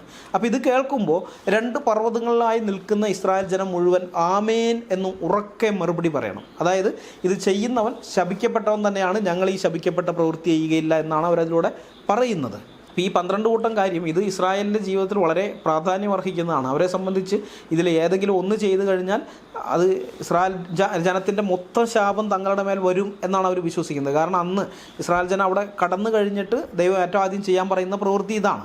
ഗെരിസീം പർവ്വതത്തിലും ഏബാൽ പർവ്വതത്തിലുമായിട്ട് നിന്നിട്ട് നിങ്ങൾ ഈ ശാപം പറയണം. അതായത് ഈ കാര്യം അവരൊരിക്കലും ചെയ്യരുത്, അതിൻ്റെ ഗൗരവത്തോടുകൂടി അവരതിനെ കാണണം. അതുകൊണ്ടാണ് ഇങ്ങനെ ദൈവം അത് ചെയ്തത്. അപ്പോൾ അതിലൊന്ന് എന്താണെന്നറിയോ, പരദേശിക്കും അനാഥനും വിധവയ്ക്കും നീതി നിഷേധിക്കുന്നവൻ ശപിക്കപ്പെട്ടവനാകട്ടെ. ജനമെല്ലാം പറയണം ആമേൻ എന്ന്. നിയമാവർത്തന പുസ്തകം 27-ാം അധ്യായത്തിൻ്റെ 19-ാമത്തെ വാക്യം. അതായത് പരദേശിക്കോ അനാഥനോ വിധവയ്ക്കോ നീതി നിഷേധിക്കുകയാണെങ്കിൽ, അവനോടൊരാൾ അനീതി കാണിച്ചു, അതിനുവേണ്ടി അവൻ ന്യായാധിപന്മാരുടെ അടുക്കൽ വരുന്നു, അല്ലെങ്കിൽ ഇന്നത്തെ അവസ്ഥയിലാണെങ്കിൽ അവൻ ഇസ്രായേൽ കോടതിയിലേക്ക് ചെല്ലുകയാണ്. കോടതിയിൽ ചെന്നിട്ട് ഇവനെതിരായിട്ട്, ഈ പരദേശിക്കെതിരായി അവിടെയുള്ള യഹൂദന് അനുകൂലമായിട്ടാണ് വിധിക്കുന്നതെങ്കിൽ ആ വിധിച്ച ജഡ്ജ് ശപിക്കപ്പെട്ടവനാണ്, അവനോട് അനീതി കാണിച്ച ആ യഹൂദൻ അവനും ശപിക്കപ്പെട്ടവനാണ്. ജനമെല്ലാം അതിന് അംഗീകാരം കൊടുക്കണം. ആ വിധത്തിലാണ് അത്, അങ്ങനെയാണ് നിയമം. നിയമാവർത്തന പുസ്തകം 27-ാം അധ്യായത്തിൻ്റെ 19-ാമത്തെ വാക്യത്തിലാണ് ഇത് പറഞ്ഞിരിക്കുന്നത്. നിങ്ങൾ ആ ഭാഗം മുഴുവൻ വായിച്ചു നോക്കണം. എന്തൊക്കെ കാര്യങ്ങൾ ചെയ്താൽ ശപിക്കപ്പെട്ടവനാകും എന്നവിടെ പറയുന്നുണ്ട്. അപ്പോൾ അത് ആ പ്രധാനപ്പെട്ട ആ 12 കാര്യങ്ങളിൽ ഒന്ന്, പരദേശിയോട് അല്ലെങ്കിൽ അനാഥനോട് വിധവയോട് അനീതി കാണിക്കരുത്, അവൻ്റെ നീതി നിഷേധിക്കരുത് എന്നുള്ളതാണ്. ഇനിയും ധാരാളം വാക്യങ്ങൾ ഇതുപോലെ എടുത്തു തരാനുണ്ട്. ബൈബിൾ വിശ്വാസികളായ ആളുകൾക്ക് അത് കേൾക്കുന്നത് താല്പര്യമാണെന്ന് എനിക്കറിയാം. കാരണം പലരും എന്നോട് ബൈബിളിലെ കുറേ കാര്യങ്ങളെക്കുറിച്ചും കൂടി ഇതിൽ ഉൾപ്പെടുത്തി വീഡിയോ ചെയ്യണമെന്നൊക്കെ പലരും പറയാറുണ്ട്. എന്നാലിപ്പോൾ ഈ വീഡിയോ കാണുന്നത് ബൈബിൾ വിശ്വാസികൾ മാത്രമല്ല, മറ്റുള്ളവരും ഇത് കാണുന്നുണ്ടെന്നുള്ള കാര്യം എനിക്കറിയാം. എല്ലാവരും ആകാംക്ഷയോടെ കാത്തിരിക്കുന്നതാണ്. ഇസ്രായേൽ വിഷയത്തിൽ ഇവരൊക്കെയാണ് ഇതുവരേക്കും ഇവിടെ അവസാന വാക്കുകളായിട്ട് നിന്നിരുന്നത്. ഈ PJ വിൻസെൻ്റ്, സജി മർക്കൂസിനെ പോലുള്ള ടീംസാണ്, അല്ലെങ്കിൽ നൈനാങ്കോശിയെ പോലുള്ളവരൊക്കെയാണ് വലിയ ഇതായിട്ട് പറഞ്ഞുകൊണ്ടിരുന്നത്. അപ്പോൾ അവർക്കെതിരെ ഒരു സാധനം വരുന്നു എന്ന് കേട്ട് കഴിഞ്ഞപ്പോൾ തന്നെ അതും സാക്ഷിയുടെ ഭാഗത്തു നിന്ന് വരുന്നു എന്നറിഞ്ഞപ്പോൾ തന്നെ കുറേ പേര് ആകാംക്ഷയോടാണ്, പലരും ആകാംക്ഷയോടുകൂടി തന്നെ വിളിച്ചു ചോദിച്ചിരുന്നു എപ്പോൾ എങ്ങനെയുണ്ട്, എങ്ങനെയാണ്, എന്താണെന്നൊക്കെ. അപ്പോൾ അതുകൊണ്ട് മറ്റ് ആളുകളും ഇത് കാണും, ബൈബിൾ വിശ്വാസികളല്ലാത്ത മറ്റാൾക്കാരും ഇത് കാണും. അവർക്കൊരു പക്ഷേ ബൈബിളിൽ നിന്നുള്ള വാക്യങ്ങൾ ഇങ്ങനെ കുറേ പറയുന്നതിൽ താല്പര്യം ഉണ്ടാകില്ല എന്നുള്ളതിനാൽ ഞാൻ ഇനി ബൈബിളിൽ നിന്നുള്ള വാക്യങ്ങൾ പറയുന്നില്ല. കാര്യം മനസ്സിലാക്കാൻ ഇത് മതിയാകും എന്ന് ഞാൻ പ്രതീക്ഷിക്കുന്നു. യഹൂദൻ്റെ തോറയിൽ ഇത്തരം പഠിപ്പിക്കലുള്ളത് കൊണ്ടാണ് യഹൂദന്മാർക്ക് ഇസ്രായേലിലുള്ള പരദേശികളോടും ന്യൂനപക്ഷക്കാരോടും ഒക്കെ മര്യാദയോടെ ഇടപെടാൻ സാധിക്കുന്നത്. അവിടെ ജോലിക്ക് വേണ്ടി പോയിരിക്കുന്ന പുറമേയുള്ള, അതായത് വിദേശികളായിരിക്കുന്ന ആളുകൾ, അവരെ സംബന്ധിച്ച് വിദേശികൾ, നമ്മുടെ നാട്ടിൽ നിന്നൊക്കെ പോയിട്ടുള്ള ആളുകൾ, അവരോടൊക്കെ മര്യാദയോടെ ഇടപെടുന്നത്, അല്ലെങ്കിൽ അവിടെ തന്നെ പരദേശികളായിട്ട് അവിടെ താമസിക്കുന്ന ന്യൂനപക്ഷക്കാരായിട്ടുള്ള ആളുകളുണ്ടല്ലോ, അങ്ങനെയുള്ളവരോടൊക്കെ മര്യാദയോടെ ഇടപെടാൻ കഴിയുന്നത് ഈ പഠിപ്പിക്കൽ അവർക്ക് കിട്ടിയിട്ടുള്ളത് കൊണ്ടാണ്. സോഷ്യൽ മീഡിയയിൽ പലരും യഹൂദന്മാരെ പരിഹസിക്കുന്നത് കണ്ടിരുന്നു, പ്രത്യേകിച്ച് കമ്മികളായ നിരീശ്വരവാദികളൊക്കെ. 3500 കൊല്ലം മുമ്പത്തെ കഥാപുസ്തകത്തിലെ കാര്യവും പറഞ്ഞ് ഇന്ന് പ്രശ്നം ഉണ്ടാക്കാൻ നടക്കുന്നതെന്നൊക്കെ പറഞ്ഞിട്ടാണ് ഇവർ പരിഹസിച്ചത്. നിങ്ങൾ മനസ്സിലാക്കേണ്ട ഒരു കാര്യമുണ്ട്, 3500 കൊല്ലം മുമ്പത്തെ കഥാപുസ്തകം എന്ന് പറഞ്ഞ് നിങ്ങൾ പരിഹസിക്കുന്ന ആ പുസ്തകം ഉണ്ടല്ലോ, അത് അവൻ്റെ കയ്യിലിരിക്കുന്നത് കൊണ്ടാണ് ചുറ്റുപാടുമുള്ള അറബ് രാജ്യങ്ങളിലുള്ളവരൊക്കെ ഇന്നും ജീവനോടെ ഇരിക്കുന്നത്. അല്ലെങ്കിൽ യഹൂദൻ പണ്ടേക്ക് പണ്ട് അവരുടെ കാര്യത്തിലൊരു തീരുമാനം വരുത്തിയാനെ, 1948 അല്ലെങ്കിൽ 67 73 യഹൂദനൊരു തീരുമാനം വരുത്തിയാനെ. അല്ലെങ്കിൽ ഈ ഗാസയിലുള്ള ടീമുകളുണ്ടല്ലോ, ഇവരൊക്കെ ആദ്യമേ ചൊറിഞ്ഞ ഫസ്റ്റ് സമയത്ത് തന്നെ അവൻ ആ തീരുമാനം വരുത്തിയാനെ. അത് ചെയ്യാണ്ടിരിക്കുന്നതിൻ്റെ കാരണം ഇതുപോലെ അവനെ നിയന്ത്രിക്കുന്ന ചില കൽപ്പനകൾ അവൻ്റെ പുസ്തകത്തിൽ കിടക്കുന്നതുകൊണ്ടാണ്. അവൻ്റെ മനസാക്ഷിയിൽ ഇതുണ്ട്. ഒരു കാര്യം ചെയ്യുമ്പോൾ ദൈവത്തിൻ്റെ ആ ഒരു നിയന്ത്രണം, നീ അനീതിയോടുകൂടെ അന്യായമായിട്ട് ചെയ്യരുതെന്ന് പറഞ്ഞ് അവനെ നിയന്ത്രിക്കുന്നൊരു സാധനമുണ്ട്. ആ പുസ്തകം അവൻ്റെ കയ്യിലുള്ളത് കൊണ്ടാണ് നിങ്ങൾ കളിയാക്കുന്ന, പരിഹസിക്കുന്ന 3500 കൊല്ലം മുമ്പത്തെ കഥാപുസ്തകം എന്ന് പറഞ്ഞ് കളിയാക്കുന്ന ആ സാധനം അവൻ്റെ കയ്യിലുള്ളത് കൊണ്ടാണ് അവിടെ ഇന്ന് ന്യൂനപക്ഷങ്ങൾ ഇങ്ങനെ വർദ്ധിച്ചു വന്നത്. 1967 അവൻ്റെ കയ്യിൽ വന്നതാണ് ജെറുസലേം. അവിടുത്തെ മുസ്ലിങ്ങളുടെ പള്ളി, അൽ-അഖ്സ പള്ളി, വേണമെങ്കിൽ അവന് തട്ടിക്കളഞ്ഞിട്ട് അവിടെ വേറെ അവന് പണിയാം, ഒരു കുഴപ്പമില്ല. ആൾക്കാർ ചുറ്റുപാടുള്ള ആൾക്കാരെ കിടന്ന് കുറച്ച് ബഹളം ഉണ്ടാക്കും. ഇപ്പോൾ തുർക്കിയിൽ എർഡോഗൻ ഹാഗിയ സോഫിയ അവൻ മുസ്ലിം പള്ളിയാക്കി മാറ്റി. ലോകത്തിൽ ധാരാളം പ്രതിഷേധം ഉണ്ടായി. പക്ഷെ വല്ല പ്രശ്നം ഉണ്ടായോ? എർഡോഗന് ഒരു കുഴപ്പമില്ല, ഒരു കുലുക്കവും ഇല്ല. അതേപോലെ തന്നെ ഇസ്രായേലിന് അൽ-അഖ്സ പള്ളി അങ്ങ് തട്ടിക്കളഞ്ഞിട്ട് അവിടെ അവൻ്റെ ആലയം പണിയാം. പക്ഷെ ഇത്ര വർഷമായിട്ട് 50 കൊല്ലത്തിന് മേലെ ആയല്ലോ, ഇതുവരെ അവനത് ചെയ്തിട്ടുണ്ടോ? ചെയ്തിട്ടില്ല. കാരണം ഇതാണ്, ഇങ്ങനെ അവനെ നിയന്ത്രിക്കുന്ന ചില സാധനങ്ങൾ അവൻ്റെ പുസ്തകത്തിലുണ്ട്. മനസ്സിലായോ? ഇസ്രായേൽ ജനത്തിന് ദൈവം വ്യക്തമായ കൽപ്പന കൊടുത്തിരുന്നു, നിനക്ക് ഞാൻ തരുന്ന ഭൂമിയുടെ അതിര് ഇതാണ്, ഈ അതിരിന് പുറത്ത് നിനക്ക് ഞാൻ കാല് കുത്താൻ പോലും സ്ഥലം തരികയില്ല എന്ന്. നിയമാവർത്തന പുസ്തകം 2-ാം അധ്യായത്തിൻ്റെ 5-ാം വാക്യത്തിലും 9-ാം വാക്യത്തിലും ദൈവം അത് പറയുന്നുണ്ട്. ഏശാവിൻ്റെ പ്രദേശത്തെക്കുറിച്ച് പറഞ്ഞിട്ട് പറഞ്ഞു, അവിടെ നിനക്ക് കാല് വയ്ക്കാൻ സ്ഥലം തരികയില്ല. പിന്നെ വേറെ സെയീറിനെ കുറിച്ച് പറഞ്ഞിട്ട് പറഞ്ഞു, അതൊന്നുമില്ല, നിനക്ക് ഇത്രയേ ഉള്ളൂ, നിനക്ക് ഞാൻ പറഞ്ഞിരിക്കുന്ന ഈ അതിര്, ഈ അതിരിനകത്ത് നീ താമസിക്കുക, അതിൻ്റെ പുറത്തേക്ക് പോകരുത്. ഇതാണ് ദൈവം അവരോട് പറഞ്ഞത്. നിങ്ങളൊന്ന് ചിന്തിച്ച് നോക്കണം, ഇസ്ലാം മതം ഉണ്ടായിട്ട് വെറും 1400 കൊല്ലമേ ആയിട്ടുള്ളൂ. അതിൻ്റെ മതസ്ഥാപകൻ മരിച്ചു കഴിഞ്ഞ് വെറും 5 കൊല്ലം തികയുന്നതിന് മുമ്പ് തന്നെ ഇസ്ലാം മതസ്ഥർ ഇന്ത്യയെ ആക്രമിച്ചു. അന്ന് തുടങ്ങിയ ആക്രമണം ഇന്നും തുടർന്നുകൊണ്ടിരിക്കുകയാണ്, അവസാനിച്ചിട്ടൊന്നുമില്ല. ഇപ്പോഴും ഉണ്ട് പാകിസ്ഥാനിൽ നിന്നുള്ള ആക്രമണങ്ങൾ. ഇത് തന്നെയാണ്, ഈ ഹദീസുകളും മറ്റുമൊക്കെയാണ് അതിൻ്റെ പുറകിലുള്ളത്. ലോകത്തിലെ പല രാജ്യങ്ങളെയും ആക്രമിച്ച് കീഴടക്കി അവിടങ്ങളിൽ ഇസ്ലാം മതവും അറബി സംസ്കാരവും അവർ അടിച്ചേൽപ്പിച്ചു. അതൊക്കെ ഇസ്ലാം രാജ്യങ്ങളാക്കി അവർ മാറ്റി. ലോകത്തെ ധാരാളം 57 രാജ്യങ്ങളൊക്കെ ഇന്ന് ഇസ്ലാമിക രാജ്യങ്ങളാണ്, വെറും 1400 കൊല്ലം കൊണ്ടാണ്. എന്നാൽ യഹൂദമതം ഉണ്ടായത്, അല്ലെങ്കിൽ ഇസ്രായേൽ ജനം ഒരു രാഷ്ട്രമായി താമസിക്കാൻ തുടങ്ങിയത് 3500 കൊല്ലം മുമ്പാണ്. നാം ചരിത്രം പരിശോധിച്ചു കഴിഞ്ഞാൽ ഇസ്രായേൽ ജനം പ്രതിരോധത്തിന് വേണ്ടി ചുറ്റുപാടുമുള്ള രാജ്യങ്ങളോട് യുദ്ധം ചെയ്തതല്ലാതെ മതപ്രചരണത്തിന് വേണ്ടിയോ അല്ലെങ്കിൽ രാജ്യവിസ്തൃതിക്ക് വേണ്ടിയോ അവർ യുദ്ധം ചെയ്തിട്ടില്ല എന്ന് നമുക്ക് കാണാം. കാരണം അങ്ങനെ ഒരു കൽപ്പന അവർക്ക് ദൈവം കൊടുത്തിരുന്നില്ല. മതം മുഴുവൻ അല്ലാഹുവിന് വേണ്ടിയാകുന്നത് വരെ നിങ്ങൾ അവിശ്വാസികളോട് യുദ്ധം ചെയ്യാൻ ഖുർആനിൽ മുസ്ലിങ്ങൾക്കുള്ള കൽപ്പനയുണ്ടല്ലോ, അങ്ങനെ ഒരു കൽപ്പന ഇസ്രായേൽ ജനത്തിന് ദൈവം കൊടുത്തിരുന്നില്ല എന്ന്. അങ്ങനെ കൊടുത്തിട്ടുണ്ടായിരുന്നെങ്കിൽ ലോകം മുഴുവൻ ഇന്ന് യഹൂദമതം മാത്രമായേനെ. അതിനുള്ള ബുദ്ധിയും കഴിവും അവനുണ്ട്. ദാവീദിൻ്റെ കാലത്തോ അല്ലെങ്കിൽ സോളമൻ്റെ കാലത്തോ അന്നത്തെ ലോകം മുഴുവൻ അവൻ്റെ കാൽ കീഴിൽ കൊണ്ടുവന്നേനെ. അലക്സാണ്ടർ ചക്രവർത്തി ലോകം മുഴുവൻ കീഴടക്കാൻ പോയി കുറേയൊക്കെ പ്രദേശങ്ങൾ കീഴടക്കിയല്ലോ. അതേപോലെ ദാവീദോ അല്ലെങ്കിൽ സോളമനോ ഒക്കെ ചെയ്തേനെ, അവരുടെ കാലത്ത് ചെയ്തേനെ. പക്ഷെ അവർ ചെയ്യാതെ അവരുടെ ആ പ്രദേശത്ത് തന്നെ അവർ ഇരുന്നുള്ളൂ, അതിൻ്റെ പുറത്തേക്ക് അവർ രാജ്യം വികസിപ്പിച്ചില്ല. ഇപ്പോഴും യഹൂദൻ അത് തന്നെയാണ് ചെയ്യുന്നത്. 1967 ചുറ്റുപാടുമുള്ള യഹൂദ രാജ്യങ്ങൾ ഇസ്രായേലിനെതിരെ യുദ്ധത്തിന് വന്നല്ലോ. ആ സമയത്ത് ഇസ്രായേലിൻ്റെ ഭൂവിസ്തൃതി എന്ന് പറയുന്നത് 8000 ചതുരശ്ര മൈലാണ്. 6 ദിവസം യുദ്ധം കഴിഞ്ഞ് കഴിഞ്ഞപ്പോൾ എത്രയായെന്നറിയോ? 34,000 ചതുരശ്ര മൈലായി. ഭയങ്കര വർധനവ്. പക്ഷേ ഇന്ന് വീണ്ടും അവൻ തിരിച്ചു വന്നു അതിലേക്ക്, ആ 8000-ലേക്കും താഴേക്ക് അവൻ വന്നു. ഈ ഭൂമിയെല്ലാം അവൻ വിട്ടുകൊടുക്കുകയാണ് ചെയ്തത്. ഇവർ പറയുന്നത് പോലെ ഭൂവിസ്തൃതി വർദ്ധിപ്പിക്കുക എന്നുള്ള ലക്ഷ്യത്തിലാണ് ഇസ്രായേൽ പ്രവർത്തിക്കുന്നതെങ്കിൽ അന്നത്തെ 6 ദിവസത്തെ യുദ്ധത്തിൽ പിടിച്ചെടുത്ത ഭൂമിയുണ്ടല്ലോ, അതവർ വിട്ടുകൊടുക്കുകയില്ല. ഇന്ന് ഇസ്രായേൽ എന്ന് പറഞ്ഞാൽ 34,000 ചതുരശ്ര മൈലിലുണ്ടായിരുന്നു, അല്ലെങ്കിൽ അതിലും കൂടുതലുണ്ടായിരുന്നു തന്നെ. പക്ഷേ അങ്ങനെയല്ല. അപ്പോൾ ഇവർ പറയുന്നത് നുണയാണ്, നമ്മൾ മനസ്സിലാക്കണം. ഈ ഇസ്രായേൽ വിദഗ്ധന്മാരെന്നൊക്കെ പറഞ്ഞുകൊണ്ട് ഇവന്മാർ വരുന്നത്, ഇവർ ശരിക്കും ആൻറ്റിസെമിറ്റിസം എന്ന വിഷം കുത്തിവെക്കുകയാണ് മലയാളി സമൂഹത്തിലേക്ക്, കേരള സമൂഹത്തിലേക്ക്. ഇസ്രായേലിനെ കുറിച്ച് ആധികാരികമായി പഠിക്കാത്ത ആളുകളുടെ മനസ്സിലേക്ക് ഇവർ ആൻറ്റിസെമിറ്റിസം എന്ന വിഷം കുത്തിവെക്കുകയാണ്. യഹൂദനെ നൂറ്റാണ്ടുകളോളം വേട്ടയാടിയ ഒരു സാധനമാണത് ആൻറ്റിസെമിറ്റിസം. അതൊരു പാപമാണ്, പാപം. ആൻറ്റിസെമിറ്റിസം എന്ന പാപം ഇത് ലോകത്തുണ്ടാകുന്ന ദൈവത്തിന് അറിയാമായിരുന്നു. അതുകൊണ്ടാണ് അബ്രഹാമിനെ അനുഗ്രഹിക്കുന്ന സമയത്ത് ദൈവം അബ്രഹാമിനോട് പറഞ്ഞു, നീ മുഖാന്തരം ഭൂമിയിലെ സകല വംശങ്ങളും അനുഗ്രഹിക്കപ്പെടും. നിന്നെ അനുഗ്രഹിക്കുന്നവനെ ഞാൻ അനുഗ്രഹിക്കും, നിന്നെ ശപിക്കുന്നവനെ ഞാൻ ശപിക്കുമെന്ന്. അതായത് അബ്രഹാമിൻ്റെ സന്തതി മുഖാന്തരം ഭൂമിയിലെ സകല വംശങ്ങളും അനുഗ്രഹിക്കപ്പെട്ടുകൊണ്ടിരിക്കുന്ന സമയത്തും ഇവനെ ശപിക്കാൻ ആൾക്കാരുണ്ടാവും, ഇവനെതിരെ നിൽക്കാൻ ആൾക്കാരുണ്ടാവുമെന്ന് ദൈവത്തിന് അറിയാമായിരുന്നു. അതുകൊണ്ടാണ് അന്നേ ദൈവം അത് പറഞ്ഞത്. ഇതൊരു പാപമാണ്. ആൻറ്റിസെമിറ്റിസം എന്ന് പറയുന്ന ഒരു പാപമാണ്. അത് എല്ലാവരിലും, ക്രൈസ്തവരടക്കം എല്ലാവരിലും, ക്രൈസ്തവരിലുണ്ട്, മുസ്ലിങ്ങളിൽ വളരെയധികമുണ്ട്, നിരീശ്വരവാദികളിലുണ്ട്, പല ടീമുകളിലുണ്ട്. നിങ്ങൾ ഏത് ഐഡിയോളജിയിൽ, ഏത് രാഷ്ട്രീയ പാർട്ടിയോ ഏത് മതം എന്തിൽ വിശ്വസിക്കുന്നവരായിക്കോട്ടെ, എല്ലാത്തിലും ഉണ്ട്. ഹിന്ദുക്കളിൽ തന്നെ എത്രയോ പേരാണ് ഒരു കാരണവും ഇല്ലാതെ വെറുതെ യഹൂദനെ കുറ്റം പറഞ്ഞ് ഞാൻ കേട്ടിട്ടുണ്ട്.